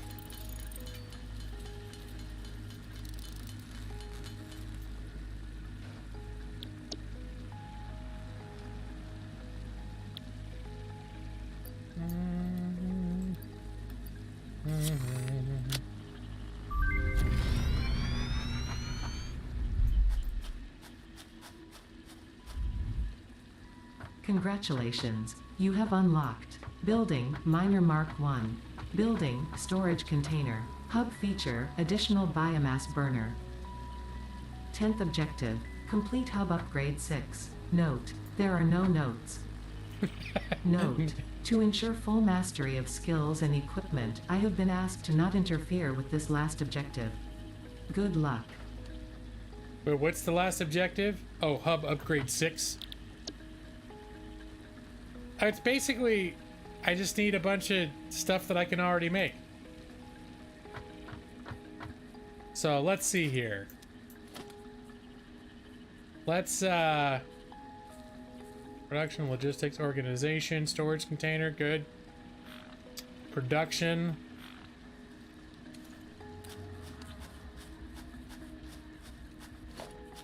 Here, let's get rid of that. You get a full refund on stuff when you do something like that. So I think what I want to do first since I've probably accumulated a shit ton of ore from these miners, is I'm going to, let's see, build a storage container.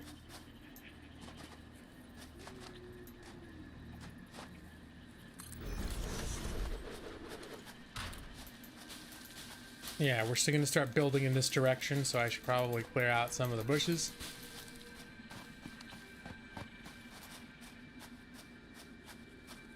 This is going to hold iron ore. So I can dump, not limestone, I can dump my iron ore in here. It's all my iron ore. And I'm going to pick up our miners, which is going to start filling me with a good amount of iron ore. Oop.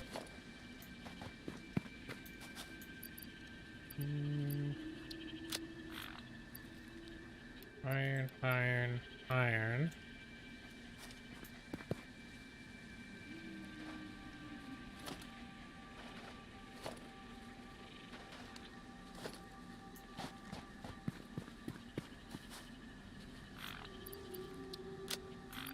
That's one thing I don't think they have. They could use some optimization, so it's like if you hold, say, control and a thing. Oh, it does!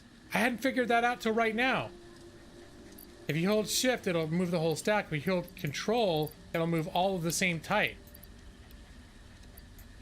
Well, son of a bitch. I've been playing this game for a week, and I was like, oh, I wish they had this feature. And unless they just added it. But I have a feeling I just missed it this whole time. With my mouse and keyboard, nothing unreal exists.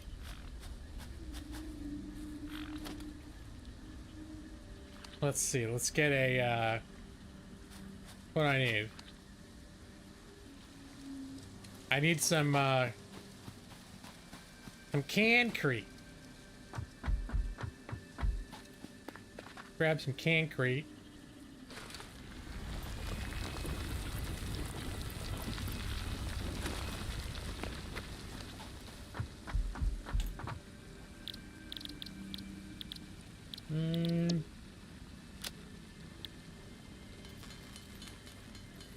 Step 1, simulate goat.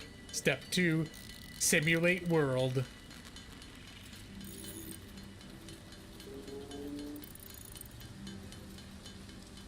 Alright, let's make a tidy little stack of concrete.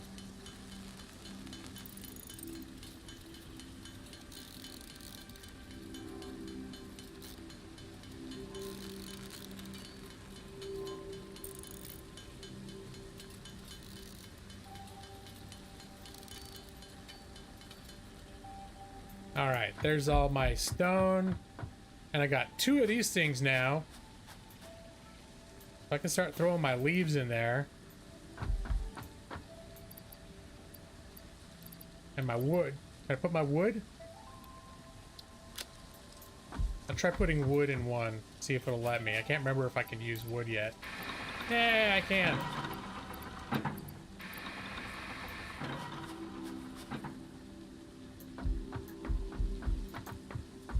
Alright, let's put that miner down.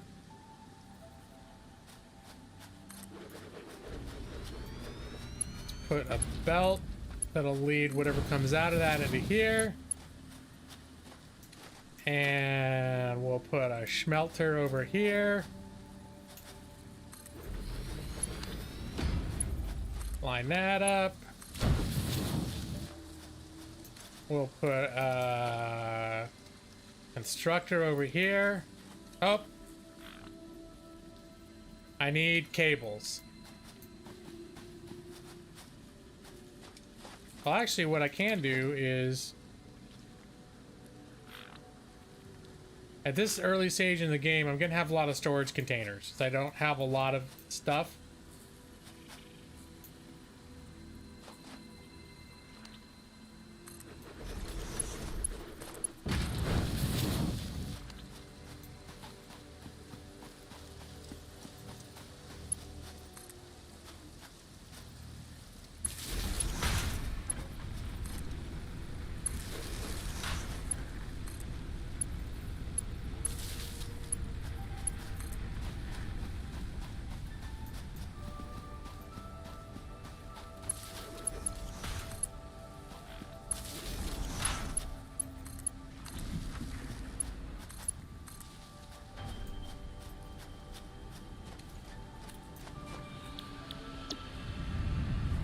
All right, so there we go. Iron is being fed into this, and it's coming out of here, and this is now filling up with those. And you can create these factories to make all sorts of different things. So I can make, oh, there's factories. I haven't built the factory yet. That's the smelter. You build factories that can then turn those into the iron pipes and iron plates and so on. And I think I was almost out of copper.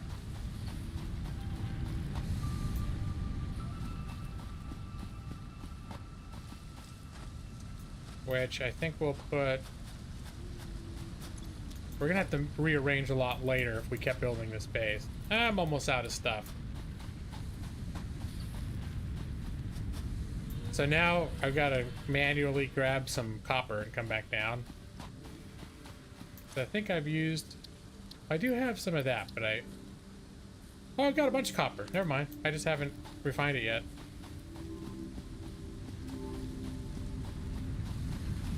And let's see how our power's doing.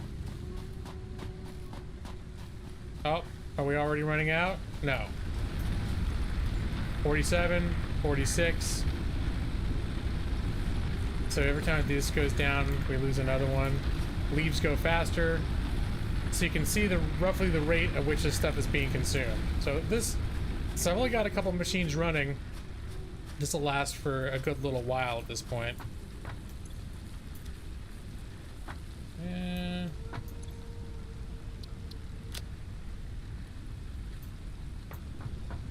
Let's dump some of this overflow in here.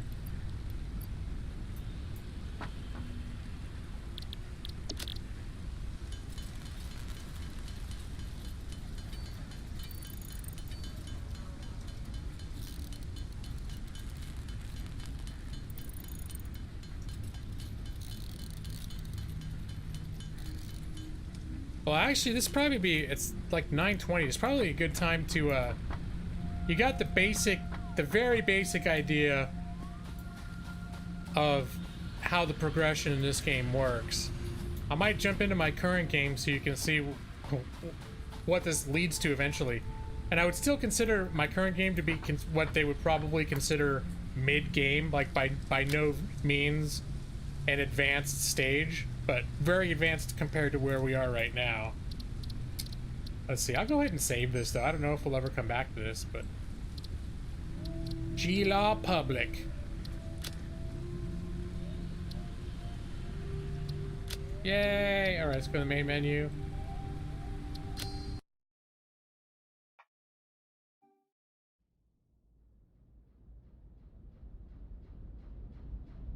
Oh, I talk about XCOM. Those swords is what made, that's why that's what killed Nick, is my enthusiasm for Ranger swords. Let's see, we're going to load a game. This is my 2020 new. This is my most recent one. I think it's this one.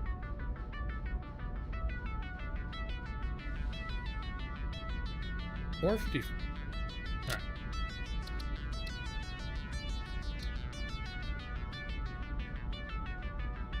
Yeah, why did it want to create an online session? Did I kill Joss the same way? I very well could have. Well, we're talking about my previous XCOM 4A. No one has died yet in the game that I started last week, but I only played that one stream, and nothing has happened outside of that stream. But you are in there, I believe, aren't you? And you are not dead. Okay, so in this game, I now actually find myself very far away from home is where I save. I can scan for a lot more stuff now, and I was looking for oil, which turns out there's some right over here. And one thing I have now that I didn't have before is a map. And so this is where the oil is. And this is where my main base is. Now, this doesn't look like it's necessarily that far, and especially compared to the rest of the map, I'm not sure exactly how big the map is. I just know it is big. But it was a real trial to discover how to get here.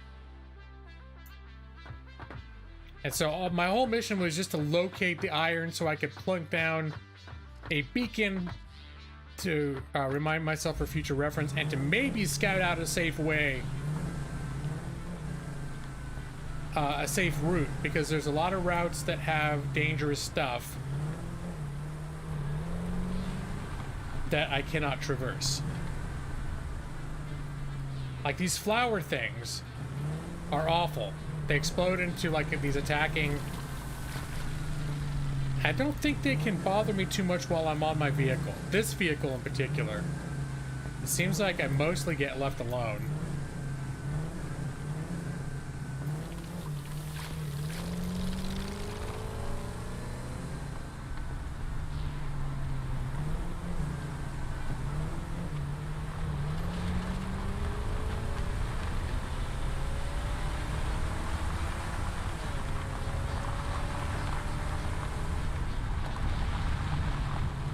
I wonder how far I can just follow this beach.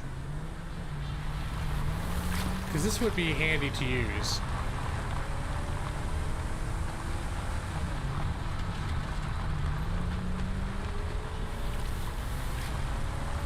Right, just because I'm going to have to build power lines and stuff all the way out here to power oil drills.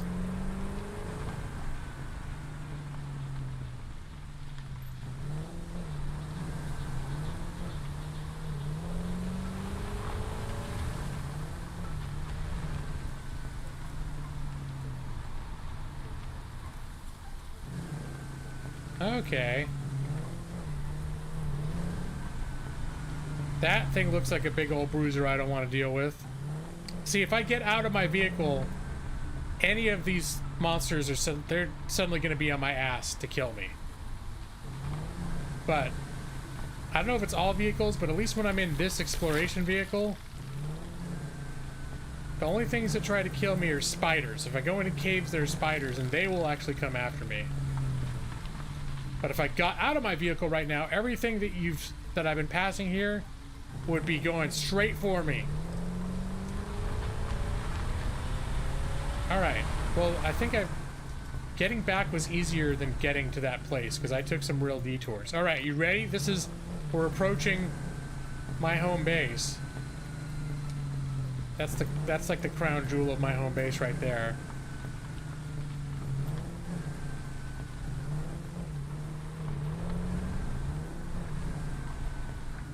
You don't make like turrets or anything like that, but you can eventually have like machine guns and stuff. In this game, the furthest that I have right now is this rebar gun, which shoots one thing at a time, and then I've got to reload. And I've also got this, which is an upgraded melee weapon. So let's see. I see if I can find one of those monsters I kept fighting before. I can show you how much more quickly they go down with this thing. I passed a couple relatively close by.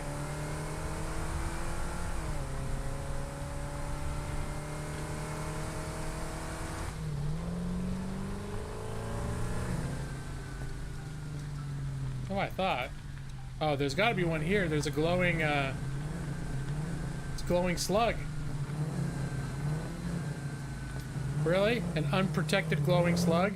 Well, fine.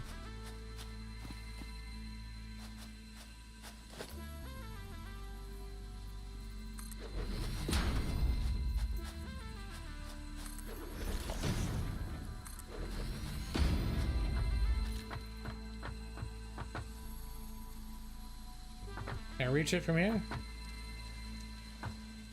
There we go.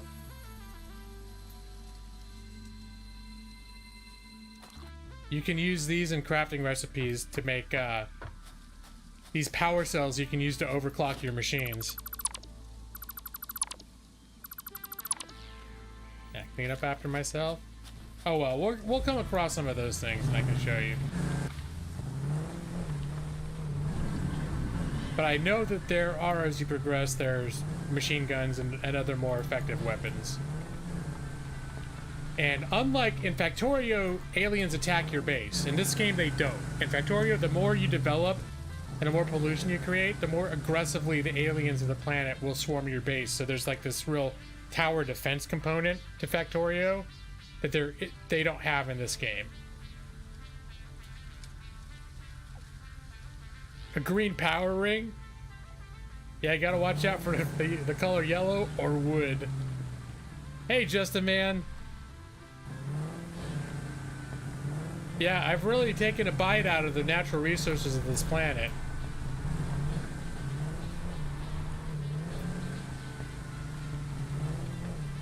Here, we'll get closer to my base.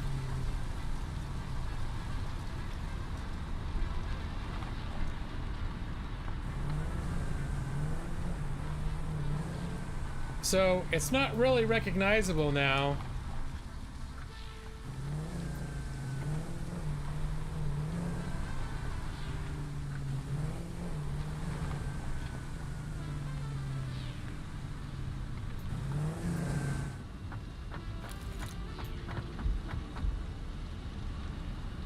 But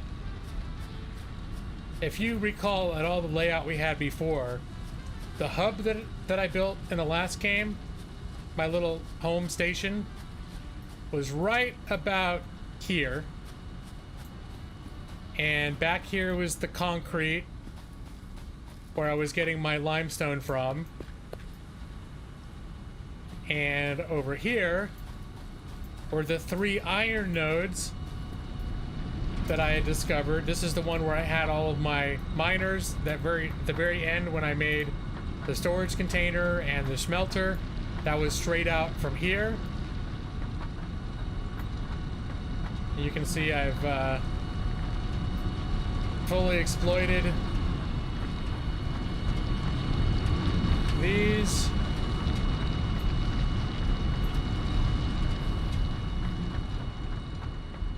And up there is the copper ore. I have an extractor up there and a conveyor belt bringing that all the way down here. Yeah, Maxie, it's just one of those games. I mean, building is actually pretty easy. It's just figuring out how to lay everything out that gets tricky. And like every foundation, you know, you learn to build foundations, you just out of concrete, and you get a whole bunch of them, and you start building all these assembly lines. So it's like, okay, I've got these Mark II miners that bring things out at a certain rate, and I know I can split that and have 2 smelters running, and I know that from what I do with the smelters, I can split those in 2, and I have one that's I route to storage, and the other one I route to this machine that makes copper plates, and then I have those copper plates.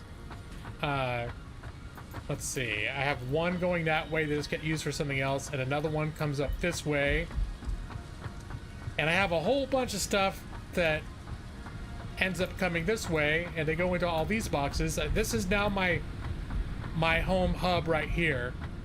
So a lot of the materials I make, they've all been routed to fill these up. So as I need things, there's my iron rods, there's my iron screws, there's my iron plates, there's my copper wire, my copper cables. I've just got all, and these are more advanced things that I've learned to make, and I have them all routing to come up here, and then others I have routed into other machines to make more flexible. And then I've got, like, this is one of the new, you get little little transport sheets, so if I want to get to the other side of the factory, you know, this is, my factory's gotten pretty big.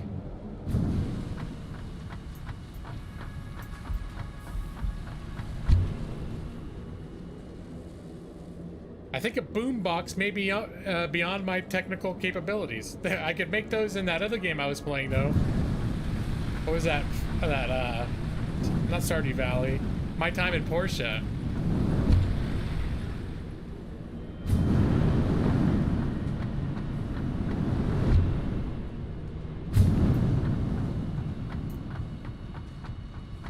Well, let's see. So now I've got 3 levels. And now it becomes a thing of like, okay, what's the best way to organize my stuff? Like, you get to a point where, should I make a whole level that all you do is make iron ingots? And then you keep the rest of it open, so then I'll have a whole bunch of iron that gets made. This is all bottlenecked right now because I have it building stuff that's filled up its end containers. So there's the copper, or the tubes. I was making those by hand earlier, but now I've got a machine that will pump out, this whole little complex will pump out 240 of these things a minute. And the storage container at the end of the line for these is completely full, so that's why it's slowed down. And I've got the I think I got another one doing copper plates. I got another one doing screws, which you didn't see me build, but here's the screws coming out of there.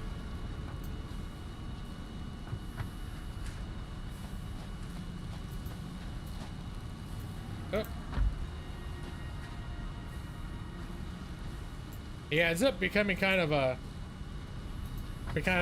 chaotic mess, but it could be visually interesting to see how you end up connecting everything.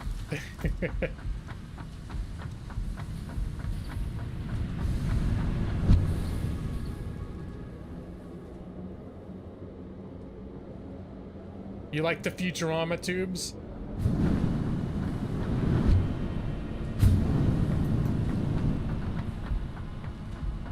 So here's a floor I haven't fully developed yet.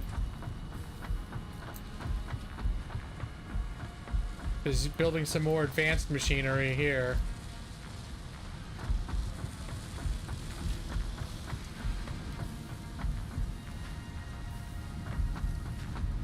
So this whole floor that I've done so far on this floor was based around one thing. I realized for a certain thing I needed to build these motors. Maybe it's for my milestone that I need to unlock right now.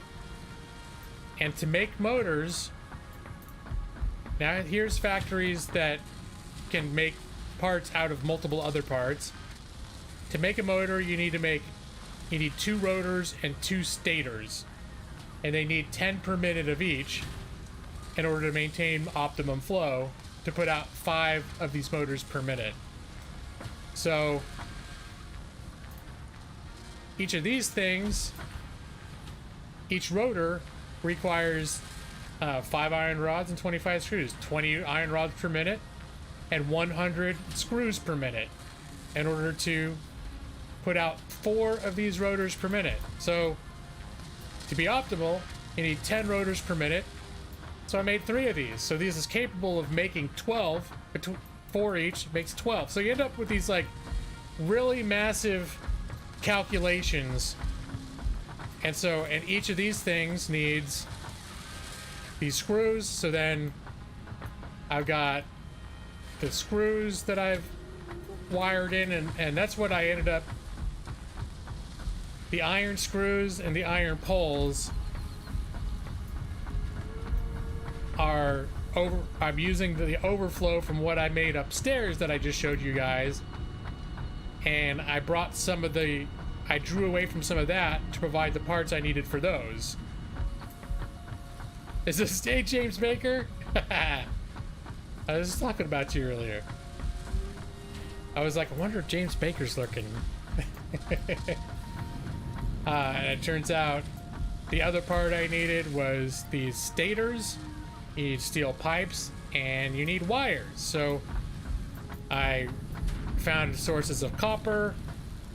I got them all schmelting downstairs, and then I'm feeding them into these machines to make a a knot of wire production up here that then gets fed up this. All these three machines get combined together and consolidated into these, and then split again to feed these two. So yeah, it becomes this real like logistics game, and you don't have to be as precise. Like I was challenging myself to see if I could be able to feed almost exactly the right amounts that I need for optimal production. Because downstairs I'm making a lot of advanced parts too. But because I didn't calculate it, like a machine making advanced part might only pump out 1 per minute, where it could be making 10 per minute. But because it would take so much of the baseline resources, like these together make this, and those together make that. I have to put those two together to make this, and these three things over together to make that. And then they come together and they make this, and I've got to do something over there and make that. And then all of that comes together to that one machine to make motors. And there's the end product, are these motors coming out. And this machine can make 5 per minute. And I have managed to achieve 100% production efficiency. Oh, you might have your headphones off. Okay. Yeah, I was talking about the people here who are... There are some people here like you that are here a lot, but are lurkers. And because I was talking about how I'm that way too. In a lot of streams, like Game Dojo in particular, I mentioned, I've spent hours in his streams sometimes and just while I'm doing other things, and sometimes I don't even say hi. I'm like, I wonder how Game Dojo is doing, how his folks are doing, and I'll just sit in there while what's going on. But at one point I was like, yeah, James Baker is an example of one of those guys that I might not see him for weeks in chat, but at any given point I could lean into my microphone and say, James Baker, you there? And you might just be like, yep, been here the whole time. Was here last week the whole time too. Just never had an occasion to type.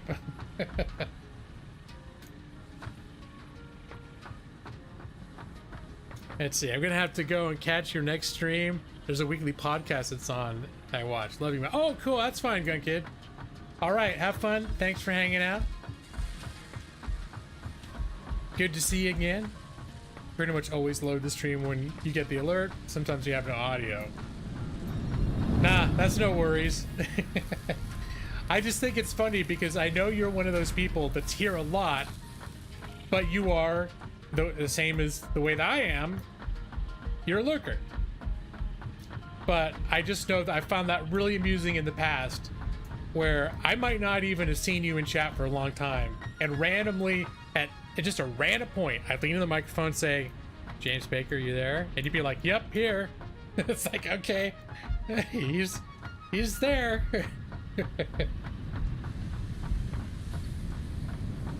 All right, Gun Kid. Well, I'm glad you feel that way. I'm glad you feel it. I'm happy. It makes me feel good to know that I'm serving that role. That people come here and they feel better, or they feel happier, or my attitude or my energy is a positive influence for them. So yeah, this is my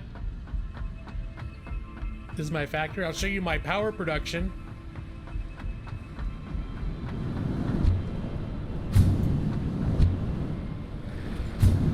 So here's my little hub thing now. Here's my little room.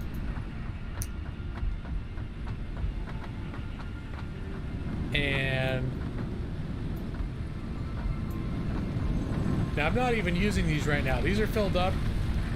They've got solid biofuel, but I've got these inactive as backup generators. And I've also got this whole row of them, and these are also all full of biomass fuel waiting on standby in case I overload my permanent grid, which is coal base. I found coal off on the horizon. I've routed it in. I found coal from a couple sources and routed it in from long distances. I have it all meeting up here. It gets distributed along here, split up, and routed down into these machines that require coal and water to function. And so I built these by a water source that I've pretty much built all the water extractors that I can fit, although if I rearrange them I could probably maybe fit one or two more in. I recently watched a video where I realized that I'm not pumping enough water in to support all my factories either. They're not shutting down right now because I'm not taxing my system. So I have enough of these machines running to maintain 1200 megawatt hours. I'm only using about half that, but if I start using much more, well, let's see if my water levels are going.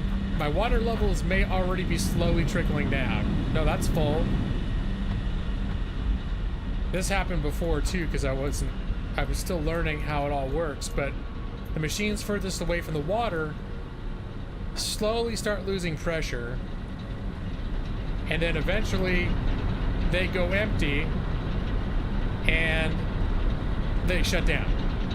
So I was noticing my peak performance was like, it'd be 1200, but then it'd be 900, then it'd be 1200, it'd be 900, then it'd be 800, then it'd be 900, 1200, 900, it would be like all of it. What the hell's going on? And it's as my grid started using more power, and these machines, the more power you're using, the harder these machines work. And they started working hard enough to use more water than I was pumping in. I've calculated it so I've got enough coal for all of them. But water's going to be my problem. I'm going to run out if I push my power system too far. I'm going to run out of water. So that's one of like the next things I'm going to need to figure out is find a larger water source and maybe kill some of these that I don't need and build a new factory by the larger water source. I don't know. I'm not there yet because I don't have enough machines to cause a problem. But I've realized that they can cause a problem. Whoop. Hold on, that's not where I wanted to go. And we'll go back over here.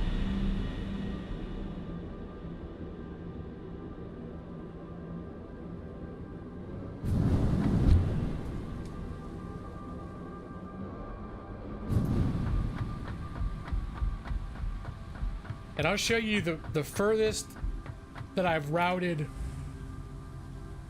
resources from. It's getting dark. I should have done this during the day.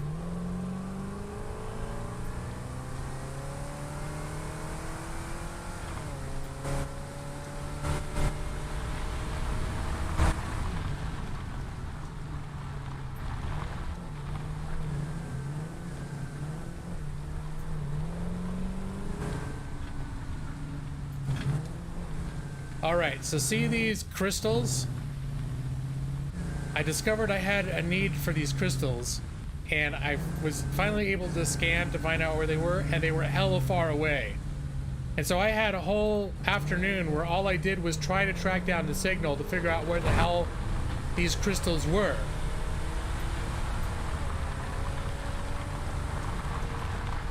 I did not see that it, hey, Station 82, I didn't see it was free on Epic. I mean, I already have it, so not that big a deal, but for anyone who doesn't, like, GTA 5 is a great game. If you're into it.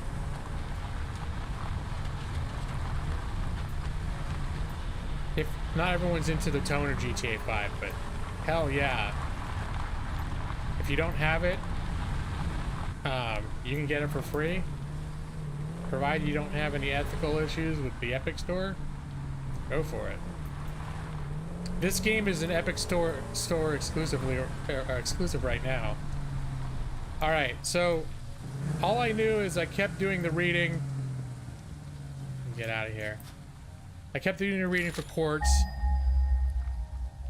and it was telling me, oh shit, I kept following it here. 339 meters. Well, that's right up against these cliffs, so where the hell is it? I tried to find ways up these, like building ramps going up, and there were tough monsters, and it was going to take 1 million resources. But then I discovered this cave.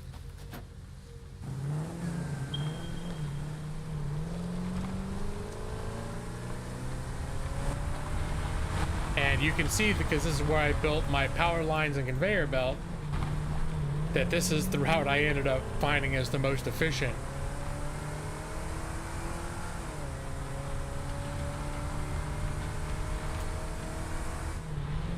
But I came through here and built all this way, and there's these asshole spiders. These will try and swarm me. I don't know, can they hurt me? These are the only creatures I've seen so far that will actively attack me while I'm trying to attack me while I'm in my vehicle. But so far, the only thing that's been able to hurt me while I'm in this vehicle is if I take too far a fall. I can actually take damage for that.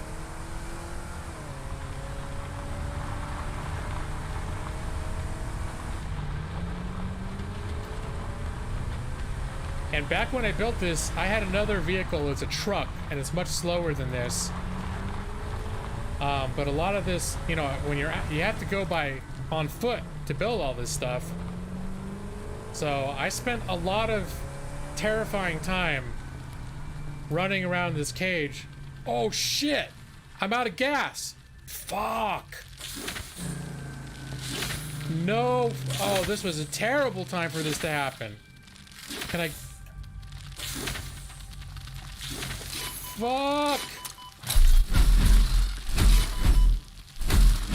Oh, I'm gonna die.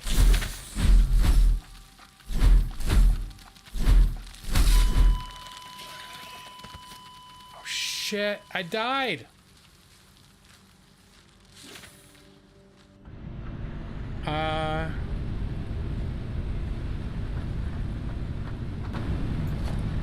So wait, do I have... Oh no, is all my shit there? Oh man.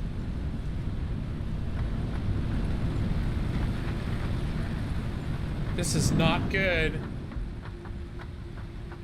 This is not good. That was a terrible time to run out of gas. Let's see.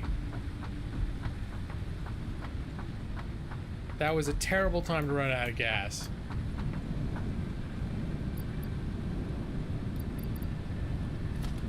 Well, let's heal up.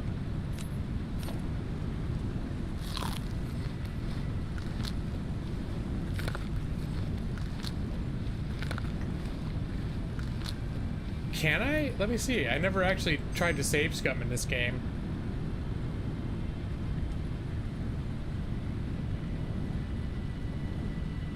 Ooh, there was an autosave at 9:46. Oh shit. Good call, Nick. Let's see what happens.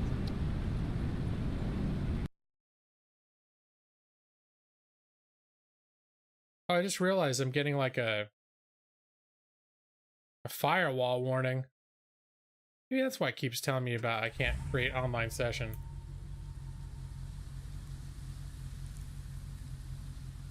Oh, alright. Alright.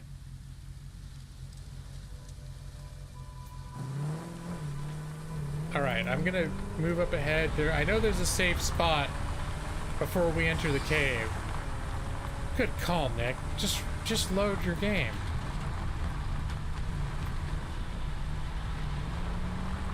So I'm so used to games like this being like, oh, you gotta live with whatever consequences. It's like an MMO where it's like, oh, you died, well, that happened. Whatever consequences there are the consequences you gotta live with. All right. Let's first off, let's heal up a little bit. I have this health inhaler. I just didn't feel like I had time to whip it out, you know? And yeah, we're down to 9 fuel. There we go.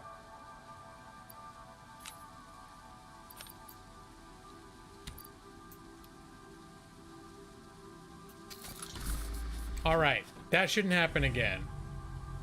Oh, just finished your business law final today. Ah, the memories. Well, I took, well, was it Business Associations was the name of the course? And it was mostly about corporation formation and things of that nature.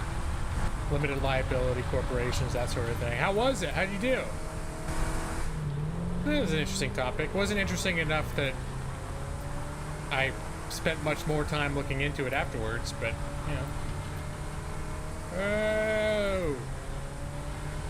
Yeah, there's some pretty epic underground caverns in this game. When I first walked in here and saw how much was underground, my jaw nearly hit the floor, because I'd already put a good number of hours into this game. And that's when I realized how much was waiting in this world to be discovered. And we're still, I mean, look, this is still pretty close to my base. Okay, I'm hearing those little footprints. That's freaking me out. Even though technically I know they can't hurt me. That was the worst thing, running out of gas. Right when there's this really big nasty one that lives in here. And I ran out of gas right while that thing was chasing me.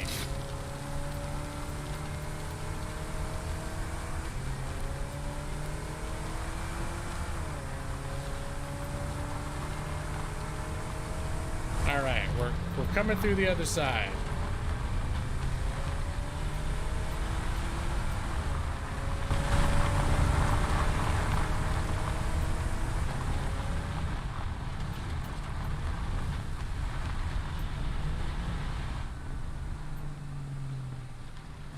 Frames taking a little hit there.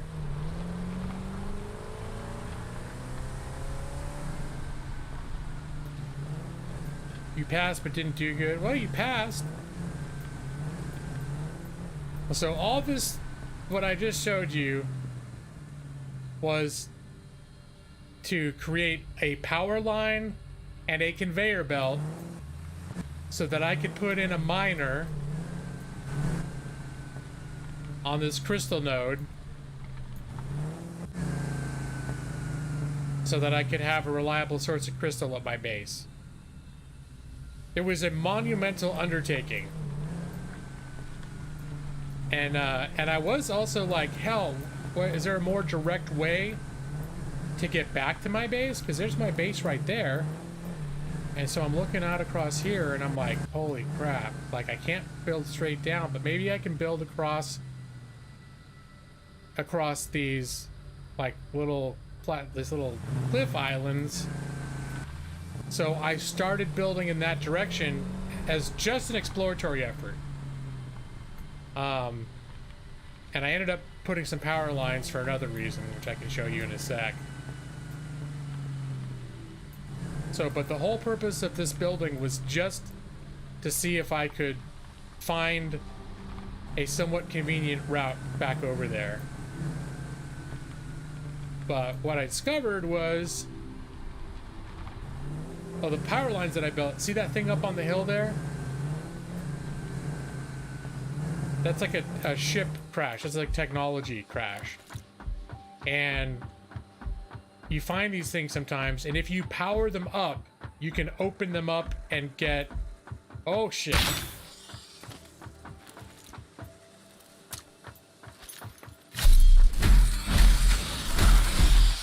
These guys spit fire.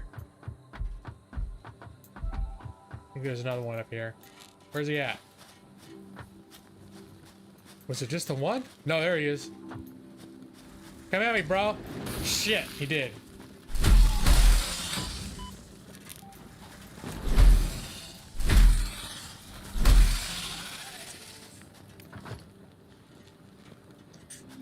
Hey. So yeah, by sticking power on this thing, it enabled me to open up this little container, and then I was able to you get hard drives out of those that you can bring back to your research station and get alternate blueprints. So like I can make an alternate blueprint for, I think, like copper wire, for example, that I can make it now out of extra iron if I don't have copper. I guess circuit boards. Sometimes you find like circuit boards I can't even make yet. You can find a smattering of advanced materials.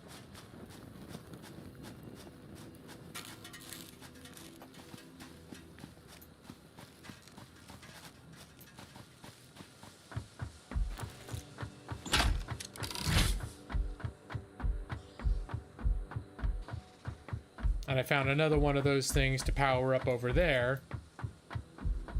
But what I was really trying to do was create a path that I could find a way back to my base without having to go through that big tunnel, which is terrifying and I hate it.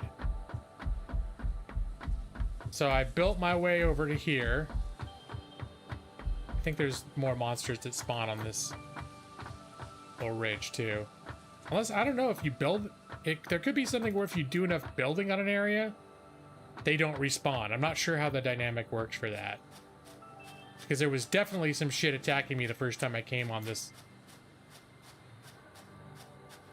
But yeah, then I got to here, and I know I've encountered that forest from the other direction, and there's a lot of poison gas down there.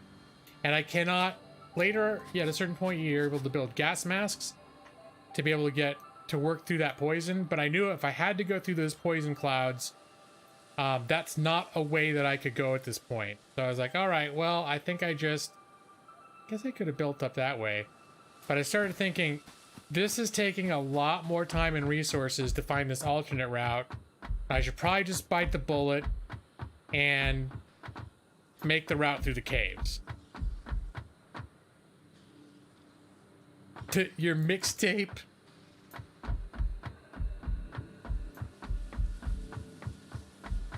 But now I have all this stuff built, so eventually, if I start expanding in this direction, because eventually you will, you end up, like if you look at more advanced people in this game, they'll build these high-speed train lines, and that sometimes will run up to like 20 train cars at a time, that will go all over the whole map, moving massive amounts of resources to their central hub, or hubs that they have specialized for different things. And so they'll end up like an area like this that seems super duper far away will end up just being one more stop on your logistics, like your train route. I've been shaving during the quarantine? No, not really. In fact, let's see. How messy is my room right now? I just gave myself a, with a little help from my wife, and mostly myself, I gave myself my first ever quarantine cut.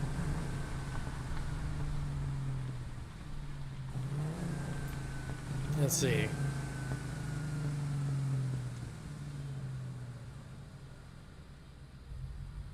Got everything hooked up here?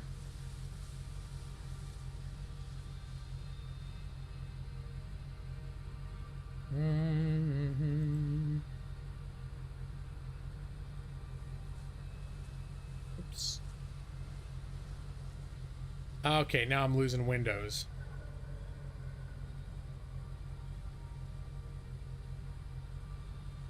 This is what I was looking for. I always have to screw with the lighting because it's always so dark.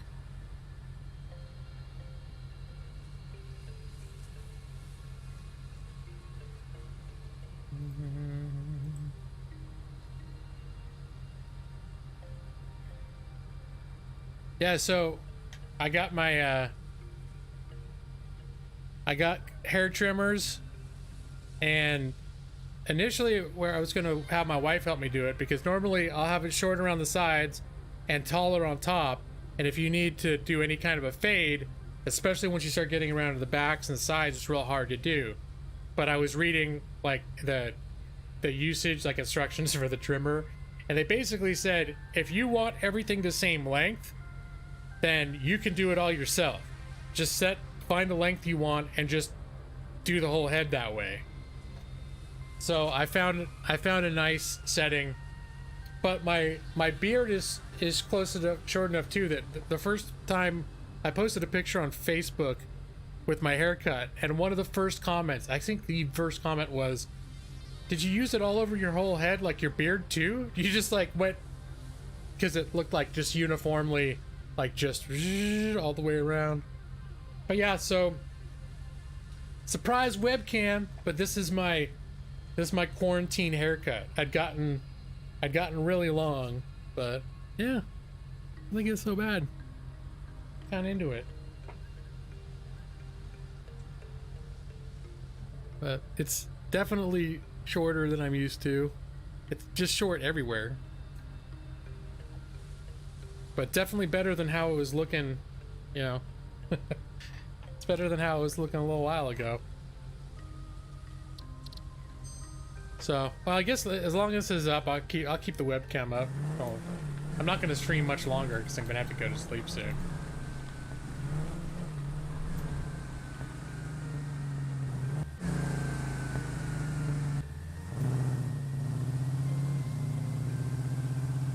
Let me see. So, I'm here. There's a lot I haven't explored. So, like, literally, this whole area coming out of the cave, I only ever really gone in this straight route from the cave up to the node. I haven't ventured off into the trees or continue looking elsewhere. I've only followed this one route to get it was a very surgical operation. Get the crystal, locate the crystal, create this, get a power line out and a high-speed conveyor belt out, and just build it all the way back. Yep.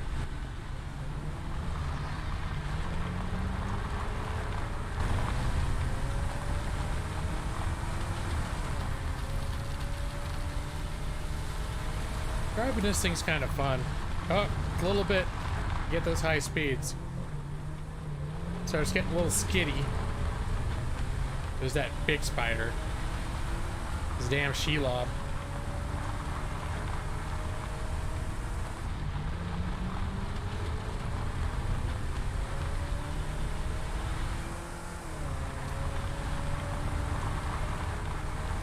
But yeah, I was definitely impressed by how much underground there was.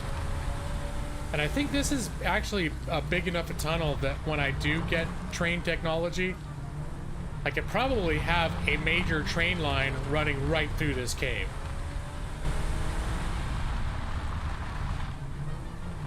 Building it segment by segment with all the spiders is going to be another thing altogether. Nolan Wolf, awoo, and Cosser, hello. We got to pay respects to tractor number one. Tractor number one. Okay, so this is a little screwy, but if you don't come to a complete stop, these vehicles can keep rolling. So if it's like this, like, oh, I'm gonna get out, and then you're doing your thing, you're looking around, they frequently will just keep rolling. Now this was not being so bad. Maybe the truck was different, but I was driving over here and I saw like a monster that I wanted to clear out, so I killed it. And the tractor maybe has more momentum because I turned around and it was rolling right for this cliff, and I turned around just in time to see it drive off the cliff. Like, oh crap. So there's a little where is it? There was one little bridge that I built whose whole purpose Oh, there's a son of a bitch. There's a big monster down there too. Looks like he's coming up. Looks like he's... It looks like he's not going to ignore me, but I still don't know if he can hurt me in this vehicle. This is one of those guys that can shoot at you, but this guy shoots like a full torpedo spread of highly radioactive shit. It looks like he's not coming after me in the vehicle. So yeah, I went down there and I realized there are some places where it's just, I guess it's so far down, it's just bottomless. It's like a void, and I think that truck ended up falling into that void. In any event, it's a place that I couldn't get to, and I couldn't see where it was, but it's still on the map. Going pretty well, Nolan Wolf. How you doing? I'm hanging in there. And working. Tired. Work's been stressful again. I took a week off work last week because I needed to decompress with everything going on, with like the world, and with my job has been extra challenging. I came back to work this week thinking, all right, I'm just going to ease into it. I'm going to try not to be stressed. Because I did actually go to the doctor while on break, and I had high blood pressure. I had what they thought might have been an anomalous reading last year, and there was another anomalous reading this week, and so I'm officially like at serious blood pressure levels. So that I was like, great. So I'm like, great. So I'm gonna go out to work. I'm gonna need to learn how to manage my stress. I never had high blood pressure like this until this past year, until I started this job. Not that I'm gonna blame the job. I mean, I'm sure the job is a factor because I like it in some ways, but it is more stressful than... It's the most stressful job I've ever had that I liked. Some jobs are stressful because you hate them. This job I like, but it's very stressful. Which, it's kind of funny too, because I'm good at it. And so that was like the first thing that happened when I came back this week was there was some messy, really delicate situation where they needed someone on our team to give somebody a call who was very upset. And a lot of messed up stuff had happened. Like, we have a complicated system, a complicated program, what we do. And so sometimes people who contact us, they're not given the best information, not because anyone's trying to be dishonest, but because the body of procedures and information is so complicated that people that work there don't always understand it. They don't always understand all the information themselves. So when they're trying to assist other people, they will give the people wrong information that will lead them. They'll either confuse them and make them think that like our program doesn't know what the fuck it's doing, or it will lead them to believe that like they'll be promised something significant that they're not actually gonna get because somebody was like, oh yeah, we can do that for you, and it's like, no, we can't do that for them. We can only do like that thing under very specific circumstances, and these circumstances are not those circumstances. We can't do that. But meanwhile, they're like, hey, where's the thing you promised I was gonna get? It's like, then I'm the one that at the point where they're going off and they're like, I'm calling a lawyer and all this other stuff, it's like they'll call me up and be like, no, they won't call me up. It'll go up to leadership high in the company that there's this problem with whoever it is, and they need somebody who can be diplomatic But usually it's an awkward situation where you got to tell them, you got to either reinforce or tell them the thing they don't want to hear. But you've got to do so in a way that you're acknowledging that people messed up with them, that they have a right to be upset, that it's understandable why they feel entitled to whatever solution they think they should have. And sometimes it's just that they don't know what the official answer is. They're like, I want to talk to a supervisor. I want to talk to this. And I don't know if you ever called like call centers before, but they can be very on rails. And you get shuffled to different people that are all working off scripts that can't find the right portion of a script to address your concerns. And that's where I end up, part of my job is to talk to these people, but I'm like the last line of defense for people that take calls. And I don't have to stick on a script. I can talk like a regular person. That's why they want lawyers doing our jobs, though, because we have to understand all of our complex policies and procedures, reasons for them, a knowledge of what we can and can't do, a knowledge of when exceptions may be possible and how to navigate those. Normally we can't make the exceptions, but we know who we can escalate to that might have the power to make the exceptions. But we also know certain things we'll know what never gets budged on, things that under certain circumstances might get budged on.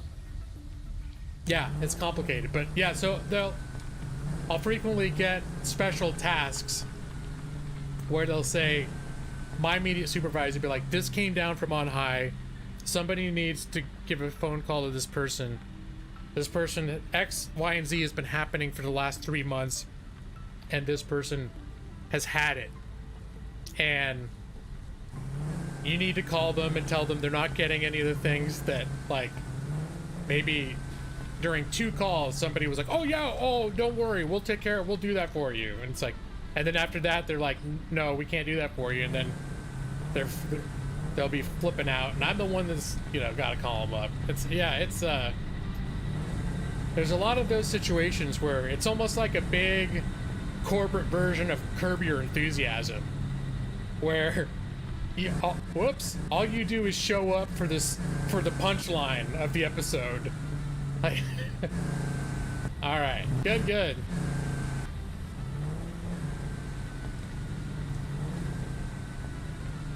But yeah, so that's been like a fun thing that I had to, as soon as I got back, and I'm like, okay, I'm just gonna ease into this week.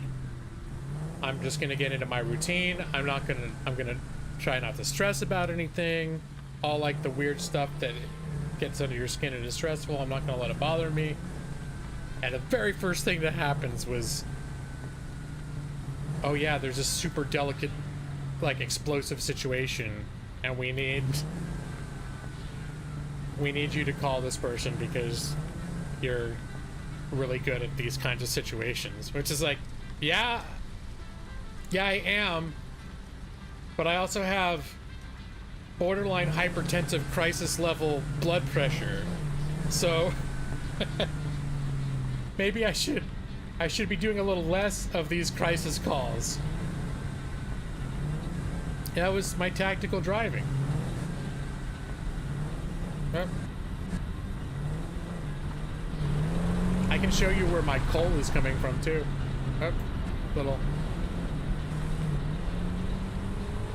My coal is coming from much closer. Oh, excuse me.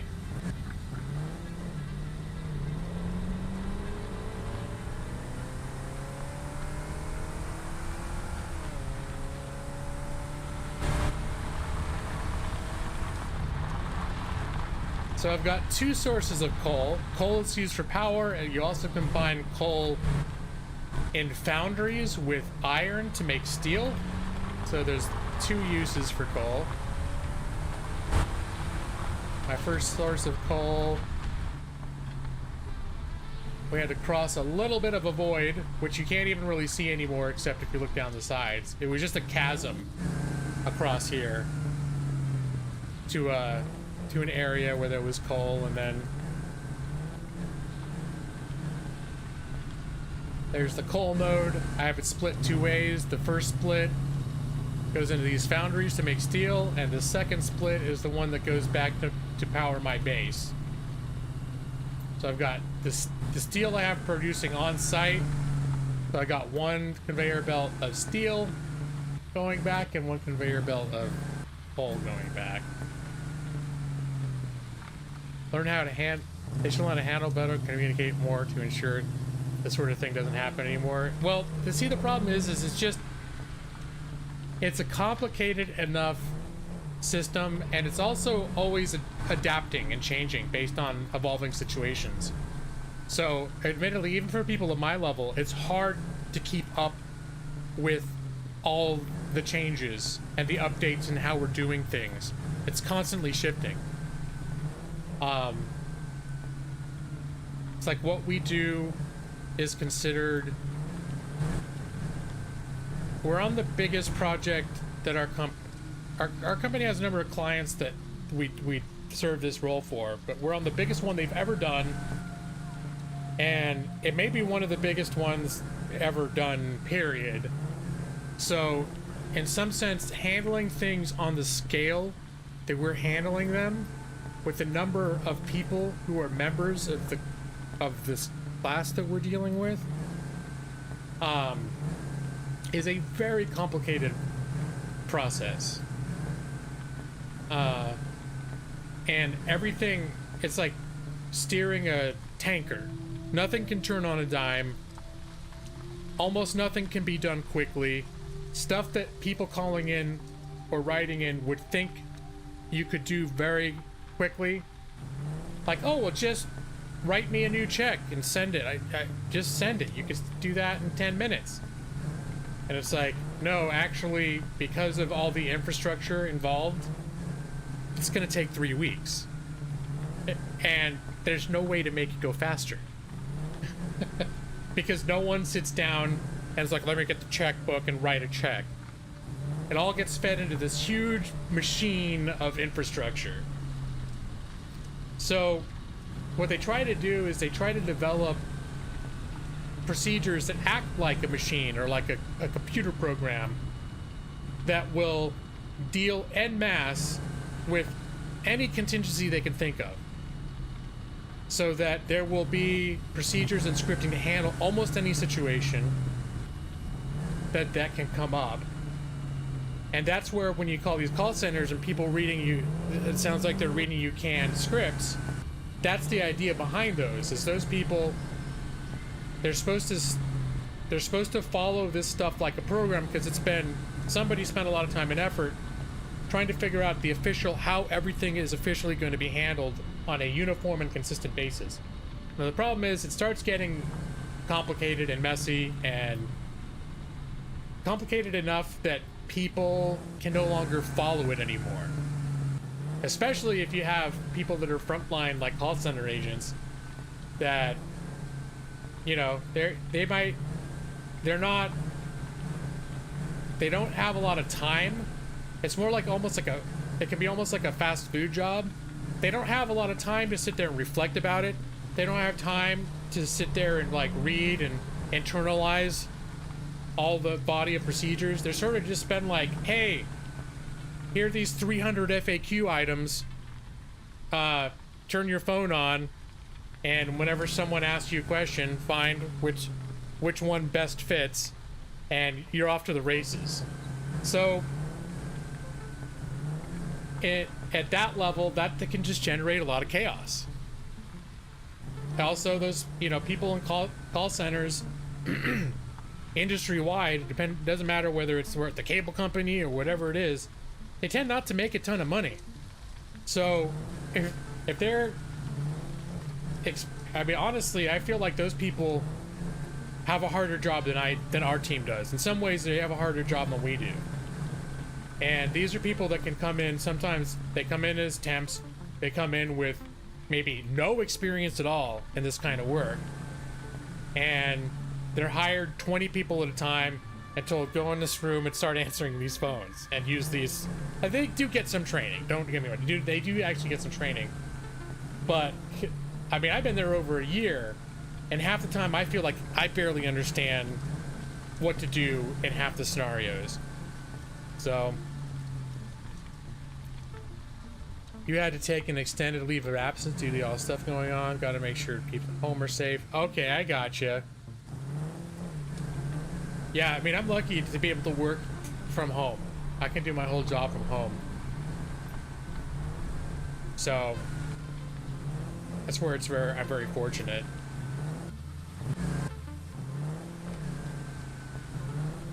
And my wife as well. So we're very lucky in that sense, but definitely, like, there's a certain point, a lot more work and stress fell on us as a result of various factors. Not just, there were things that happened on a technical level with our company that, like, there were some massive network issues that really threw a wrench in the works, and it all happened basically right at the same time leading into the quarantine, where a bunch of our staff was being transitioned to work from home, and a lot of people were not able to work. It was just crazy, and so we ended up having a lot of extra workload that we had to handle, and a lot more upset people too. So, like I told you, the primary thing that we do is we handle the logistics of issuing checks and class action settlements. So, and my team, I work for one particular case that is very, very big.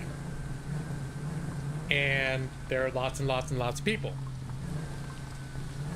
And lots and lots and lots of claims and checks, and it's very complicated. It's very complicated. And it's not like one of those where everybody gets an $8 check. It's one of those where everyone is individually analyzed to determine exactly how much they're entitled to. And we're talking, I don't actually know how many people, but I know it's in the millions. It's been going on for years, and it will continue to go on for years. Just the logistics of getting checks to the people who are entitled to them in the right amount. So, yeah, it's a pretty it can get pretty messy. And so the thing that happens the most is there are complicated situations that come up when you send these checks out. And we were reading stories about the government sending the stimulus checks out, and there have been some news articles about, like, the problems that have been coming up, and we're like, well, we could have told them about that. They're like, oh, they're sending millions of checks got sent out to dead people. Yeah, we could have told you about that. It's not like a scam. It's just that there are people you have on record that you don't know they're dead yet. And they go on the list, and you send the checks out. Then you end up with millions. You know.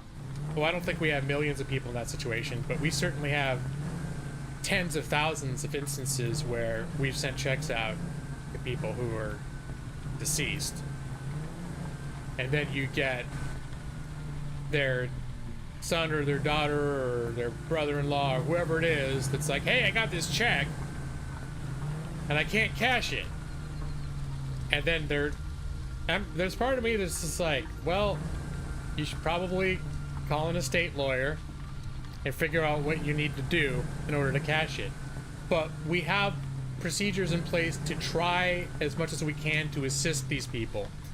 And the problem is there has to be all sorts of legal checks and balances and precautions in order to do that. So if you write a check to somebody and they're dead, and someone else is just like, oh yeah, I'm his son-in-law, can you just change the check and put it into my name and send it to me?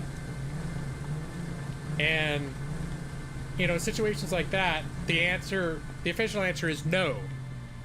The unofficial answer is under certain circumstances, and if certain formalities and requirements have been proven and established, yes. The problem is that that sequence of events and requirements are complicated enough that people who aren't experts in them get confused and will give wrong information. So Joe Bob will call and be like, oh, this is my father-in-law died and I got this check for him. Can you give it to me? And they'll be like, yeah, you'll get it in 3 weeks. Have a nice day. And then 3 weeks later, this guy's calling up, where the F is my $10,000 check that you promised I was gonna get? And then you look and you realize, oh crap, someone who didn't know what the hell they were doing just was like, oh, this person asked, so they said yes. And all of a sudden, you've got to tell them, well, maybe we can, but there are a lot of steps that got to come first. And we can't guarantee anything because there's no guarantee that until we followed all these steps, there's no guarantee that we're going to be able to do that. So, yeah, I mean, a lot of times it's legitimate. I mean, they're people that in one way or another might be entitled as surviving representatives to that money. But, you know, a lot of it is really stuff that maybe it shouldn't be our role to resolve for them, right? So if you send a check out to someone who's deceased, there's a whole body of law and procedures on how to handle the assets of deceased persons. That it's not necessarily our place to be like, oh, let's take the name off of the person that we legally owe the money to and put yours name in there instead. You know? Hey, Hunty. I got my face cam on. Yeah, I do. Somebody was asking if I've been unshaven during the pandemic, and I did go through a phase where I was letting everything kind of grow out. What I haven't been doing is I haven't been like shaping anything. Like usually I'll have like lines. I haven't been doing that, but I have been keeping everything pretty short. Like it's more like a thick stubble than a beard. And I wanted to show off my new my quarantine cut that I did myself. I had a little bit of touch-up help from my wife, but I mostly did it myself. How you doing, Hunty? Are you hanging in there? Yeah, but normally I don't do a lot of I'm not on cam most of the time these days, but it's set up, and for a while it wasn't, but since the quarantine I've been doing a lot more Zoom meetings. Sometimes at work we even do Zoom meetings, so, but there's like friends and people we can't see. We've been doing a lot of online meetings like that. And spin out. But yeah, so this is my big ass factory that I made, that I've been building for the last couple weeks. Oh, watching the kids. Oh gosh, yeah. You don't get a break these days. Like summer vacation all year long.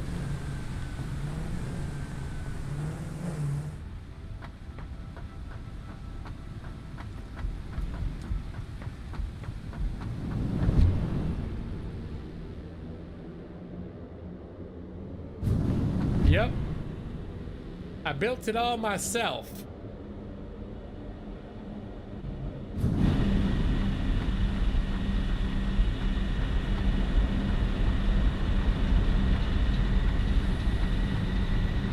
All that the eye can see. Yeah, the tube is a bit of fun.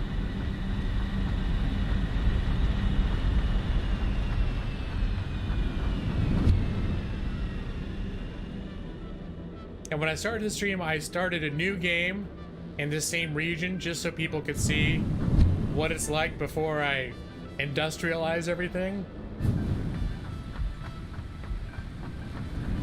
But yeah, so like this is the first floor. Oh no, this is the second floor. The first floor is down here.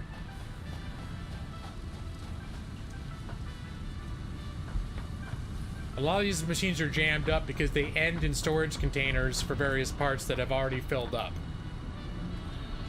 But yeah, so I got the iron nodes, and they're pumping out the ore that gets fed into the various machines. They get pumped and split up into other machines. They get turned into refined metals.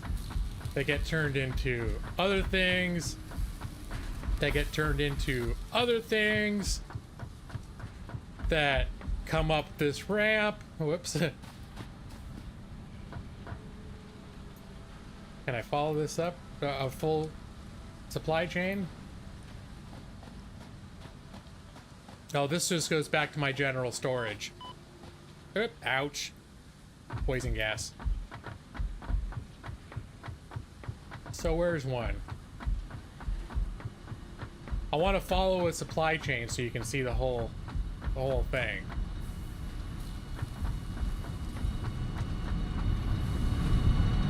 All right. So this is the first iron node that I have. Iron comes here. It gets split in different directions. This one goes to this smelter, turns it into bars. It comes out, gets turned into these pipes, these rods. The rods get split in two different directions. The rods get turned into these buckets of screws. The buckets of screws get transported above the factory floor to this loader. They go upstairs. How the hell do I get upstairs?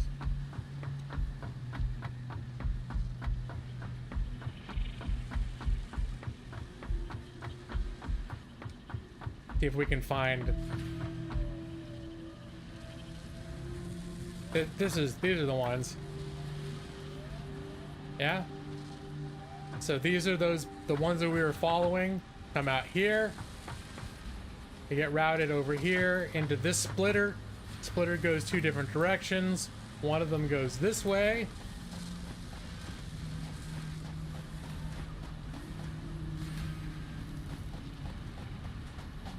Routes through the storage box into this machine. Oh no. This is coming the other direction. See, I get lost in here. It's become so complicated. So I know I've got iron bars coming into this machine, which uses them to make more screws. And then the screws come into this machine, which is screws combined with iron plates that are coming from somewhere else in order to make reinforced iron plates. And the reinforced iron plates are combined with more iron rods into this machine, which makes modular frames. And the modular frames come up this. Oh, I think these just go into storage. But anyways, it just keeps going and going and going. I don't think there's a total end goal. When they finish the game, it's still in early access. Yeah, this just goes to my storage hub. I got my storage hub where a lot of the things that I build, I'll have at least one conveyor belt of them coming straight to this hub so I can access it easily at one location.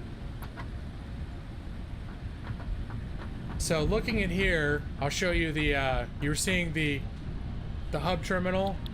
I was in tier 0 before, where remember I first upgraded so I could make the miner, start the workshop, be able to make a smelter, be able to detect copper. These are the real basic things, and you have to build up incrementally. Each time you do it, you got to invest a certain number of items that you need to make. You move up to tier 2. Things become more advanced. The things you start needing more of. And tier, let's see, we're up to tier 2. So as you're getting further along, you're getting like, oh, these are even more advanced. Rotors I was showing you earlier. This is made of a bunch of stuff that's made into a bunch of other stuff that you combine to make these. I'm all the way up to tier 5. There's tier 6, tier 7, tier 8 is in-game. I think it goes further. So you can see like at tier 6, which I'm not, I can't, I'm still in tier 5. I can't. Actually, this is why I was building the motors.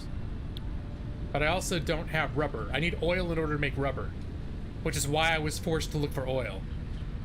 That's why I went miles and miles and miles through poisonous areas and lots of monsters to locate an oil source. And the logistics of accessing and getting that oil back to my hub is going to be a monumental task that I don't care to contemplate right now.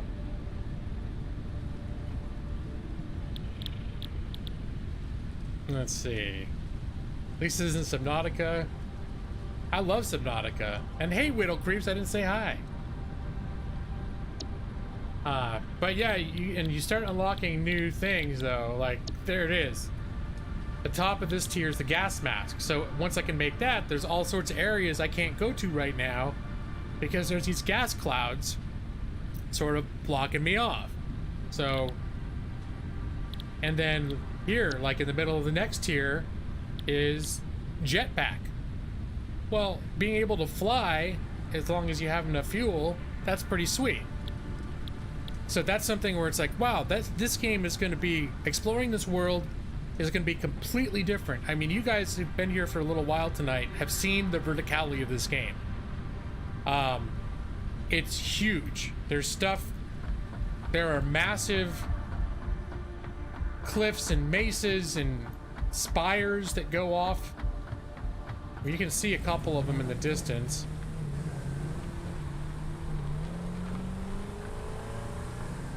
See all those giant cliffs in the distance. And there's stuff on top of all that I have no practical way of getting to right now.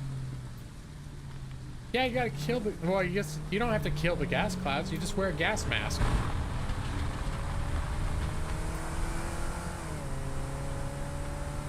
Oh, I better check before I drove into a dangerous area before and I ran out of gas, and that was horrifying.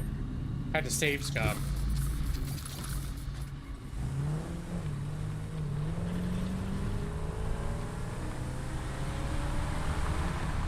Is making the most efficient factory possible. Well, where this game gets compared a lot of times to Factorio, which has a lot of similarities. At the end of the day, that game and this game are doing different things, and this game feels a lot different to play than Factorio, but there are definitely some very strong parallels in like the factory building process and the automation process.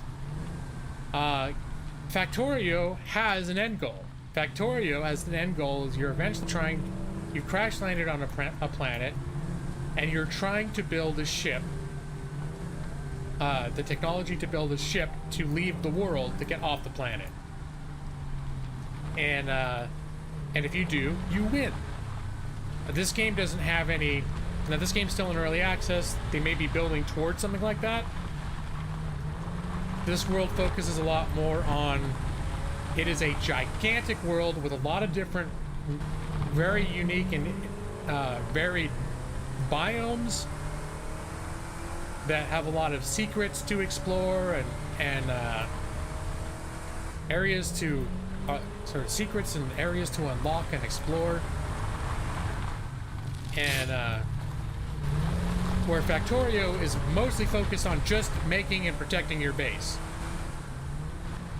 Exploration is not rewarding for its own sake. It's only rewarding in terms of finding more resources, which is still a big motivator here. Finding new types of resources that you need, like oil, for example. I need rubber to progress my tech tree, so I need oil. And so that caused me to explore the world to find oil. But the process of exploring the world is a lot more satisfying. It's a lot more of an adventure in and of itself than leaving your base in Factorio.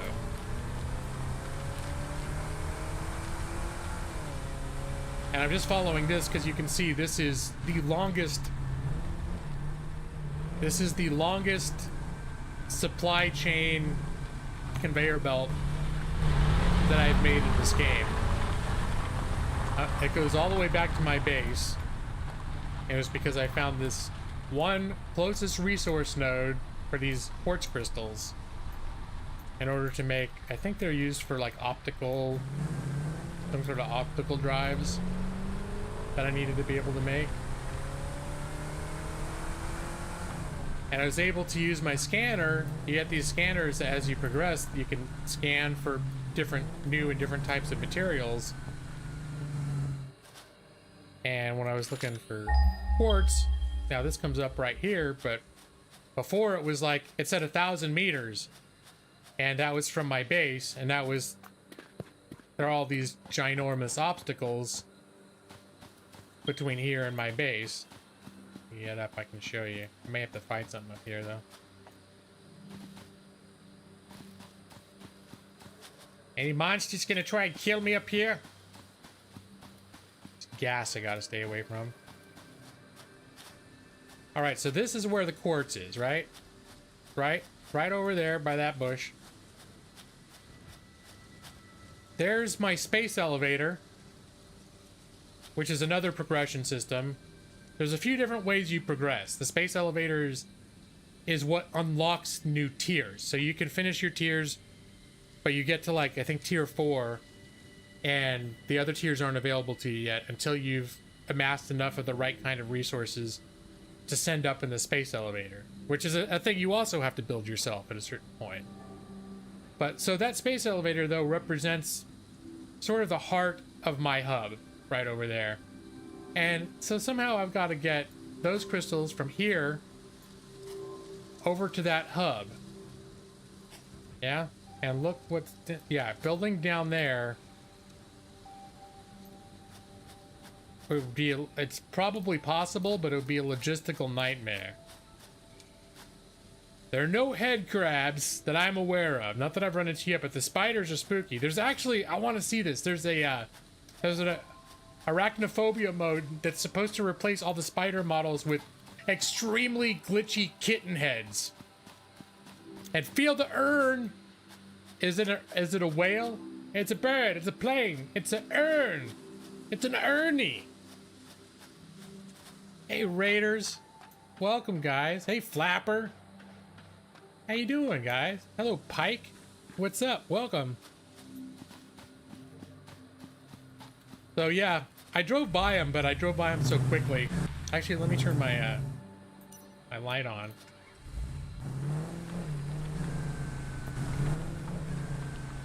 So ultimately what I discovered I had to do was I had to take the long way that I do and just have a long ass conveyor belt that followed the exact one path that I knew how to get from my base to here, which I found,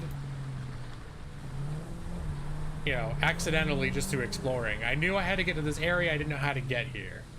And hello Christina, welcome, thank you for the raid guys. How you doing tonight? How you doing Flapper?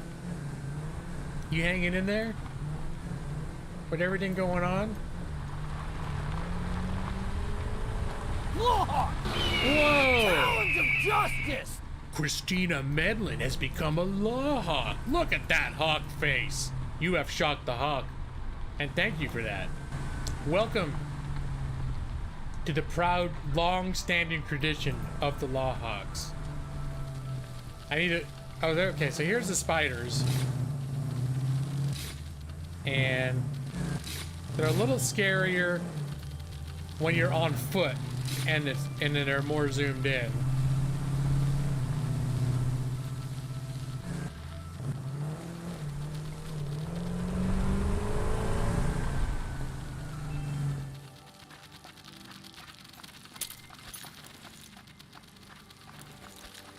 Here's my thing. Oh, they're attacking my vehicle, huh? How nice of them. But yeah, they're a little screwy looking.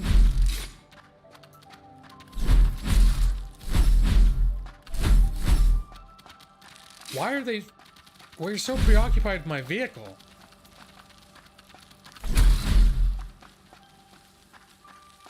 Where's the other one? I see you there.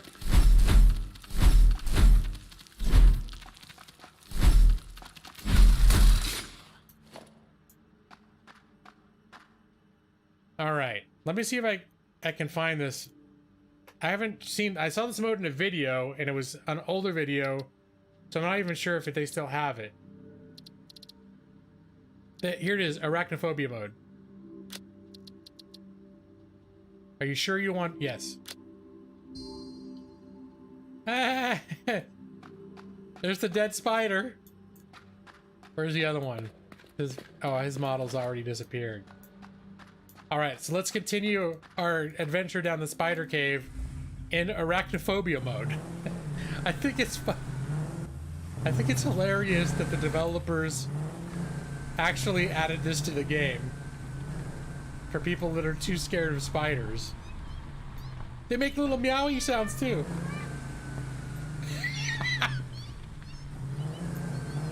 They're like mew mew mew mew mew mew mew.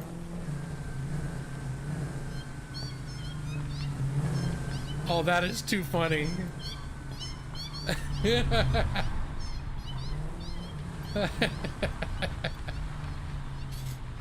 Want to see if I can find us a good, decent, like an honest swarm of spiders.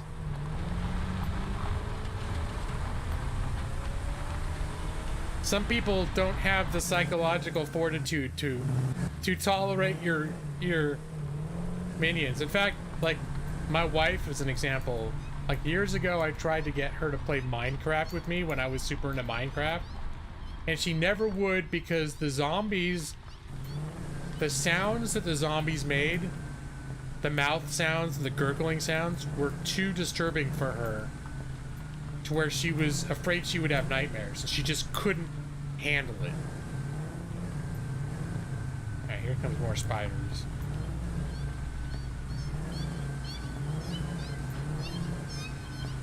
They just want to play. It's hilarious. Meow. I didn't realize they actually would come with kitty cat sound effects too. That's hilarious.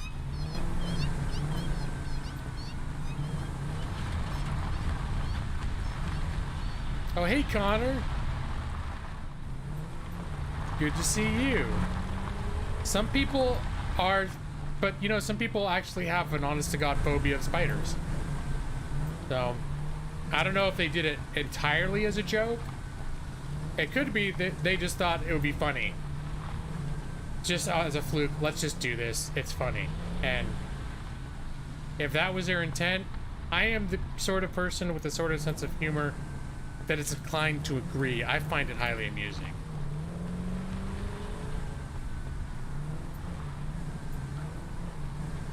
Let's see, going to Salisbury High School. Is that like a metaphor for like getting high or something? What does that mean? I'm going to Salisbury High School.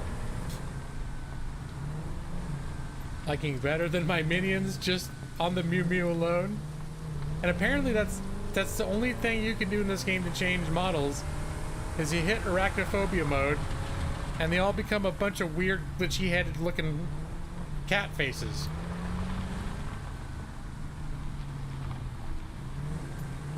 It does make me a little bit hungry now that I'm thinking about it. I never finished my lasagna because it was too hot to eat before my stream and it was getting too late. So I do have some lasagna to finish from earlier.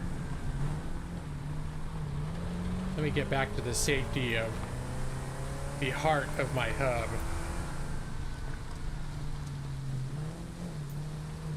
Of my factory.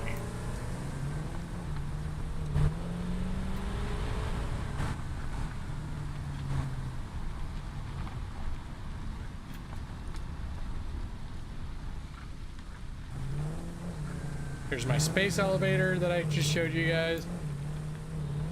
And here we are. Home sweet home. Look! Talons of justice! Pike Zoo has become a law hawk. Thank you for subscribing and joining the ranks of the law hawks. All right, here we are. Home sweet home. I come in here. All right, don't look. Don't look what I'm doing. Oh yeah. Oh yeah, I love the putting the arms on the rope. Hey! Car, you digging that? Yeah, the car's a lot of fun to drive around. Yeah, I have it. I just set it aside. There's not a lot left, but it was super hot, so I started eating from the middle where it wasn't as hot. And as I got near the edges and it was become more and more molten, it was a pretty big lasagna too. I honestly didn't need to eat it all. I was like, I'll save some of this for like my after stream meal as well. So yeah, this is my Insano factory.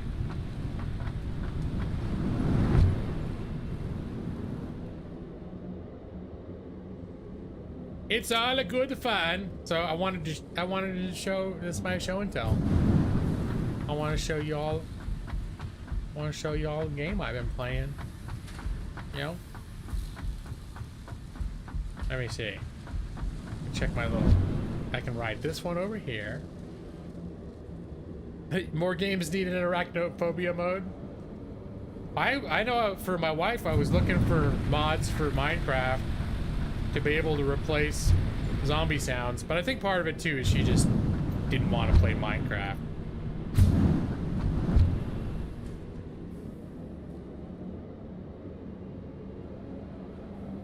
I built all of this.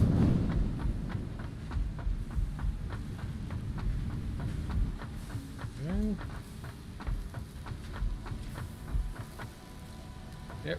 Yep. Yep.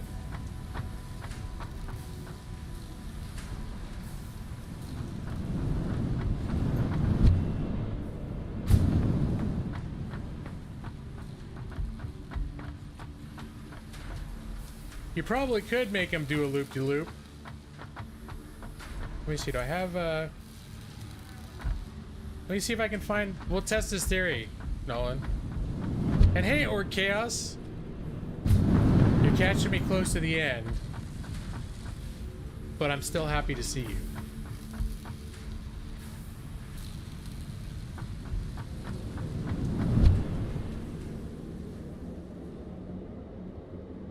Now see, this is not developed, but I'd like an open air area to do it. Here, how about right here?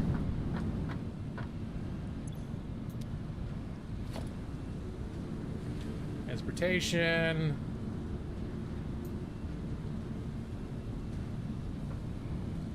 Do the hub entrance.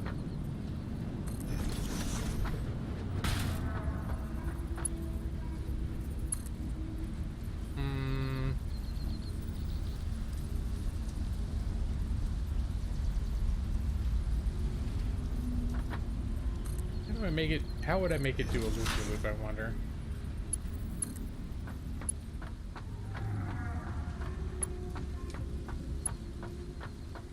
Something like that.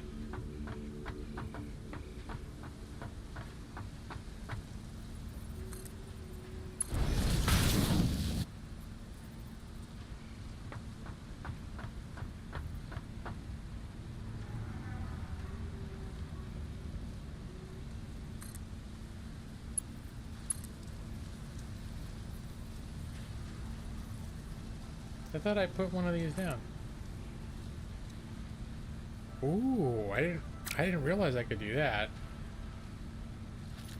Oh, come on, put it away.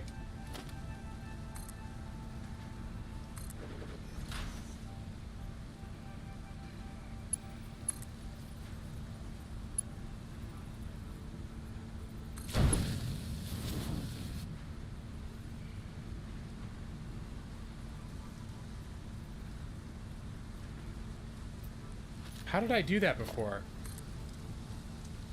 Oh, yeah. See, I'm learning stuff right now.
Let's see, where did I end it up?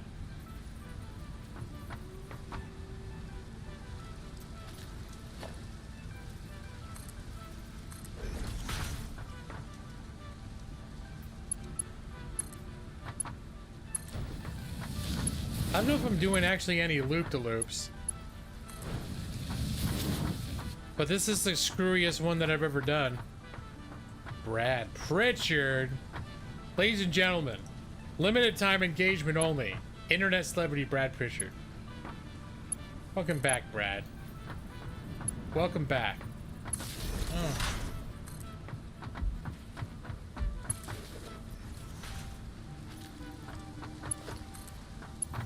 Let's power up those entrances. Alright, let's see what this looks like. Alright, that's sort of loopy, a little bit loopy-loopy.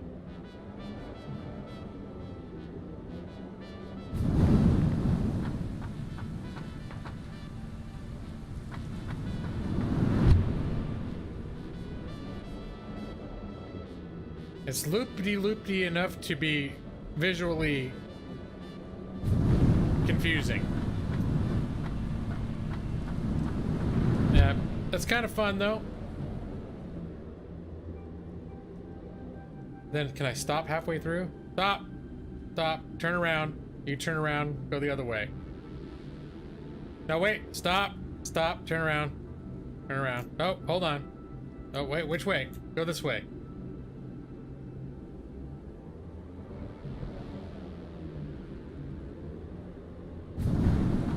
There.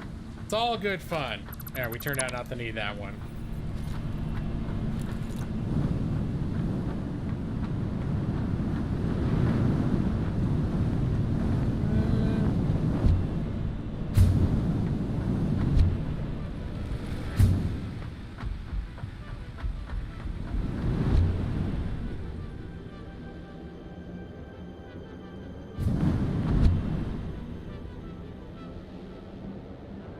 So yeah, that's Satisfactory.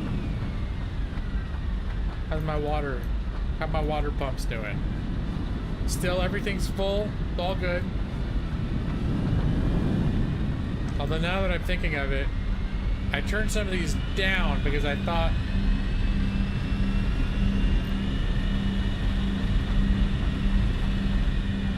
I didn't need them. And then I realized, I watched a video later to talk more about how these pumps work. And I realized that I don't have enough water pumping.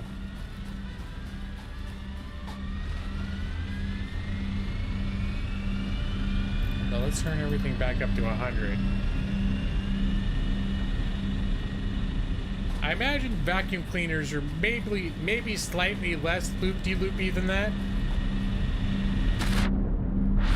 Oh, crap. What? I thought it was going to suck me into its, Alright.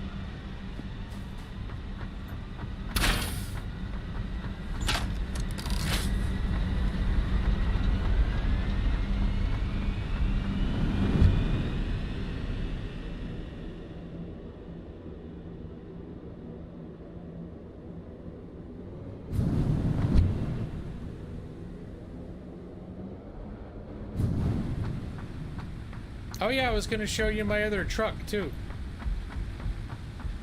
You've been in a vacuum before? It sucked? Were you in the vacuum of space, Nick? So this is my tractor. It's a little bit slower. Takes some tight turns. Not exactly sure why this would be a preferable vehicle to the Explorer. Aside from it unlocks earlier, so you use it. I think you can also automate it to haul stuff back and forth, but I think you could do that with the other thing as well. And I know this thing has a harder time with hills too, like the Explorer vehicle, little that I've been riding around. It takes inclines super well. this one, it'll handle this incline well, but like some of the steeper ones that I go on, actually back at the base, I probably have a couple that it won't be able to handle very well. Yeah, see, it's struggling a little bit just to maintain speed there.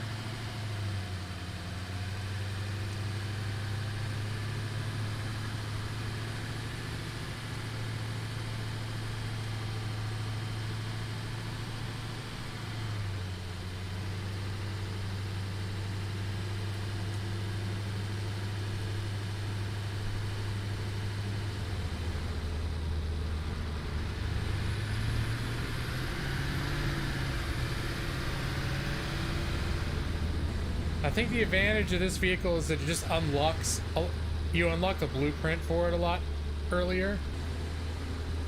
Because both of them carry, I think you can carry the same amount. This also burns through fuel a lot more slowly. So it might be better for long range transportation if you want, because you can set up truck stations where, and have it load and unload goods at special stations, and then you can record automated routes for it to take in circuits so that you can use it as just another mode of cross-country transportation of certain goods. So now here's an example. Yeah, see, it's struggling, but it made it. I wonder if this is steep enough that I have a slightly longer one over here. I wonder if it would just slow down and not be able to make it all the way up and start rolling back.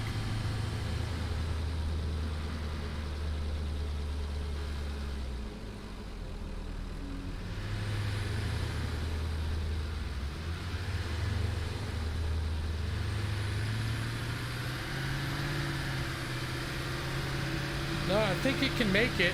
I think it's gonna make it. It's just it's not very good at going uphill.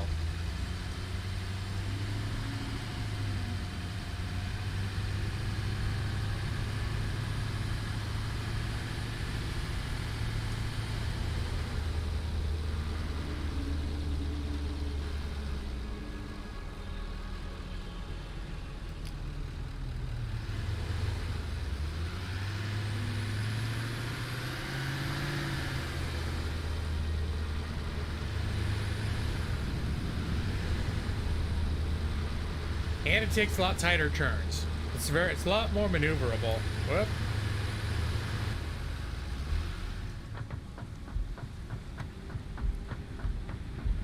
Goods is code for drug smuggling. Shh, Nick. You're gonna blow the whole operation, Nick. Shush you. You dirty so-and-so. We don't like rats around here. Or by comparison, I can, with no momentum on this thing, I can accelerate up. Even catch air at the top.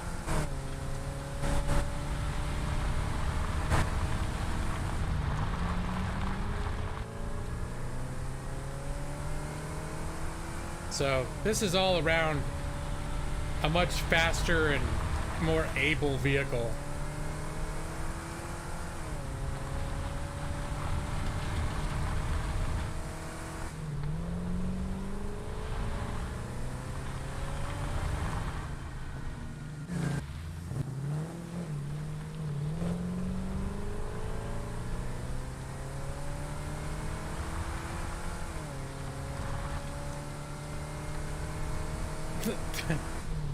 It's not a drug runner car. Shh. What? Nolan, don't blow the whole operation. This is a legit factory. We're making metal parts, okay? Oops, got a little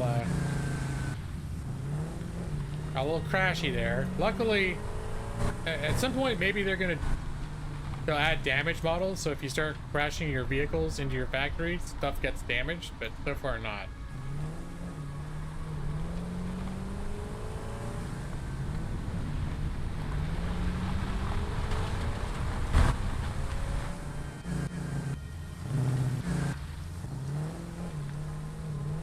This mountain is pure snow. Do you know what the street value of this mountain is?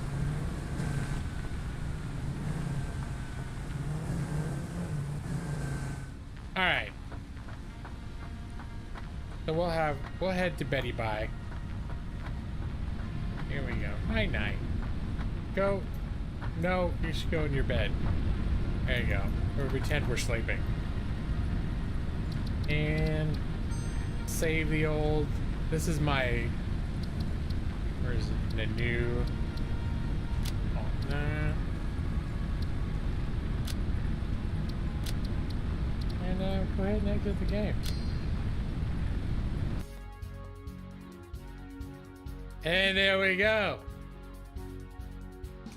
With my not welcome. Hold on. Wrong screen. Hey. Thanks for watching. Lloyd Plays Live. Satisfactory Early Access. I couldn't have done it without all of you. Well, I've been doing it all week, but I couldn't have done it tonight without all of you.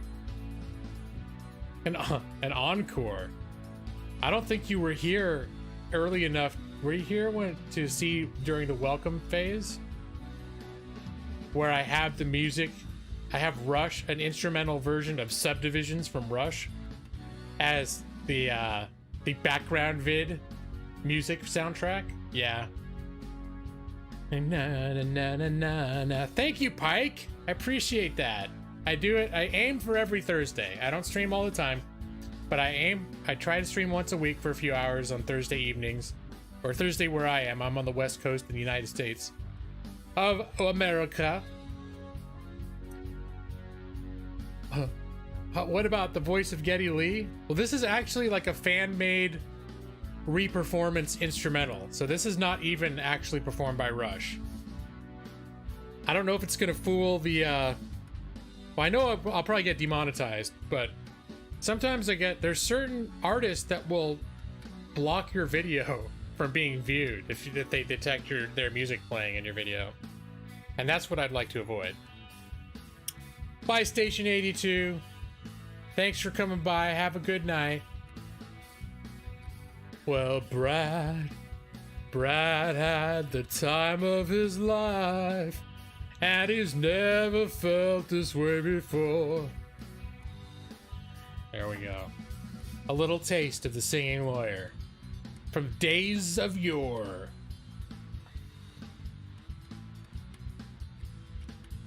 I like, you know what, when I'm listening to this, I want to sing, and I want to have the voice of Geddy Lee. I can't do it. It's like trying to sing like Freddie Mercury, except not as glorious, but glorious in its own shrill way that I've become extremely attached to over the years. Geddy Lee was someone, the first time I heard him, I was like, oh no, I don't think I'm gonna be into this at all. I had a friend that had just discovered Rush, and he's like, this is so amazing. You gotta listen to this music. You got all of our friends, our whole group of friends into it. And the first time I sat down to listen to some Rush, I was like, what the hell is up with this squeaky singer's voice? Sounds like the Chipmunks or something. Conform or be cast out.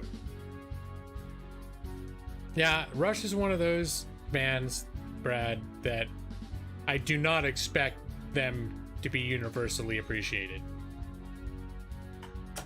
And I'm pretty sure the first time that I had the first friend I had to try to introduce me to them, I just flat out was like, nah, I'm not into this. I don't want to listen to this.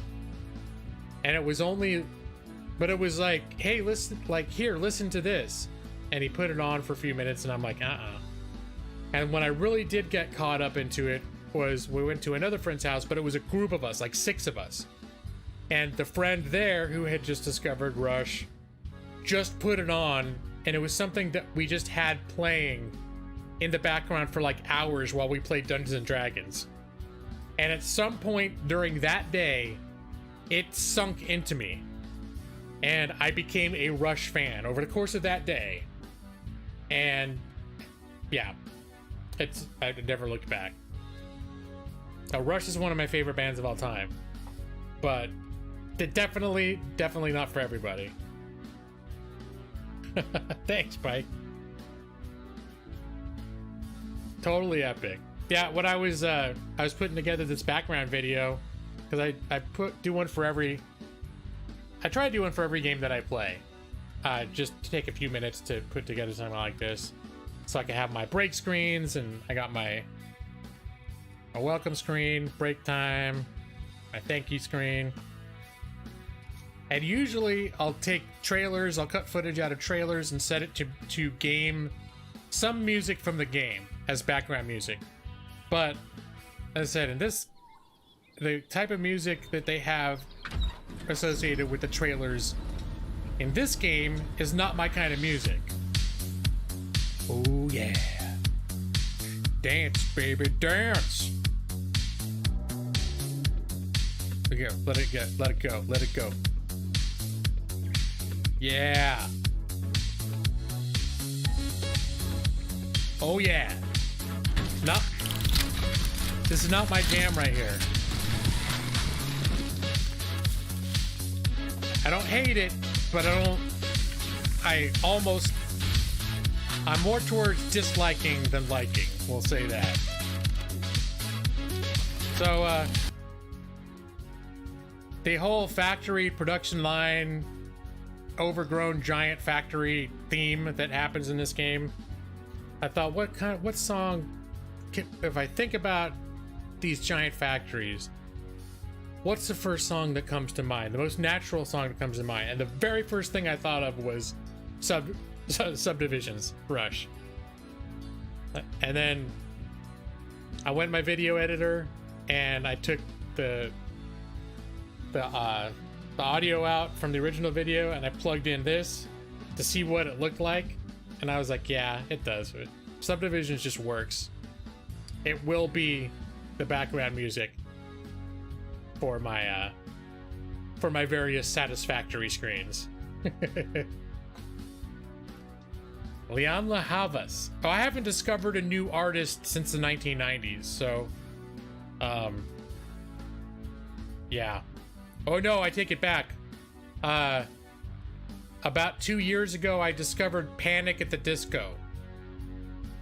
And I was like, holy shit, this is, because I was all into like bands like the Europop, like Depeche Mode and Erasure and Aha. And for some reason, Panic at the Disco reminded me, or like, what? I can't remember the other one. There's a bunch of bands like that. And Panic at the Disco, I was like, oh, this shit reminds me of the stuff I listened to back in the 80s. And so I had I think it was Amazon Music. I ended up, while I was working, when I used to work from home before and I could listen to music, the work I do now, I can't listen to music, even though I'm working from home. I started listening to a bunch of Panic at the Disco. And that's the newest band. And I think they're like 20 years old. Was that a little respect? Erasure? Probably. I try to discover a little something to make me sweeter. Da, da, da, da, da. Yeah, that's one of their most famous songs. And I think that's the song, actually, that I first discovered them. They'd already been around for a while, but that was the big hit that first popped them onto my radar. But I think it was actually Foodereer who knew more of them and introduced me to some of their older stuff, and I was like, oh yeah, I'm actually kind of into this. Baby, refrain from breaking my heart. I'm so in love with you. That one, yeah. You can give me no reason. Something, da da da da da. I can't remember the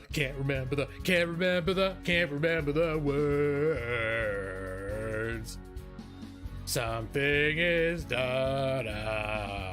Oh, baby, please give a little respect to... My neighbors are like, what the fuck is going on up there right now? Do I have my window open too? Holy shit. Somebody's probably gonna call the cops on me.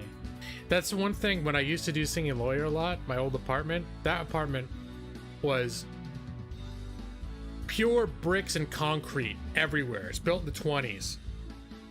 I could shout and scream and nobody would hear me. But here, I'm pretty sure there's probably about, I don't know, at least 4 people in other apartments whose bedrooms are in such proximity that they could probably hear me singing Erasure right then. On a Thursday night, no less. Anyways, all right, guys, I'm gonna kill it. Thank you all for being here. Gonna see if I can finish my cold lasagna and get to sleep before it gets too late, so I can still have some energy at work tomorrow to push me through into the weekend. But thank you all for joining me. I was glad I could have some fun showing you some of the game I've been playing with, the Satisfactory. And you know, by next week I'll probably be playing that's a tongue twister. Probably be playing something else by then. Maybe I'll go back to XCOM. Because I got the whole Wheel of Misfortune for XCOM. We don't need it for Satisfactory, but you know, the Satisfactory logo is on fire in this scene collection. But we need more booms. Okay.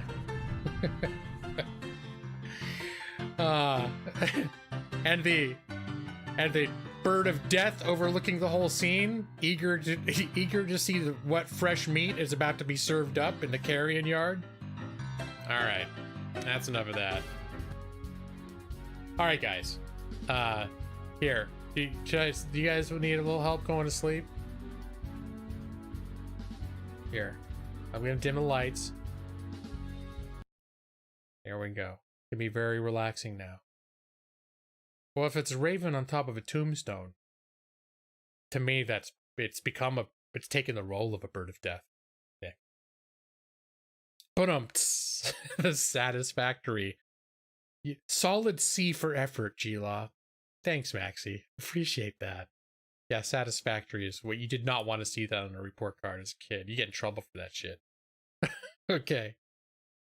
All right, guys. Just take a deep breath. Close your eyes. Go to sleep. And good night. Your eyes are getting so heavy. Go to sleep now. J. Maxie, Nixie, Just Nolan Wolf, Brad Pritchard, Pike Shoe. Go to sleep. Keith Animal Layer as well. I'll be waiting for you in your dreams.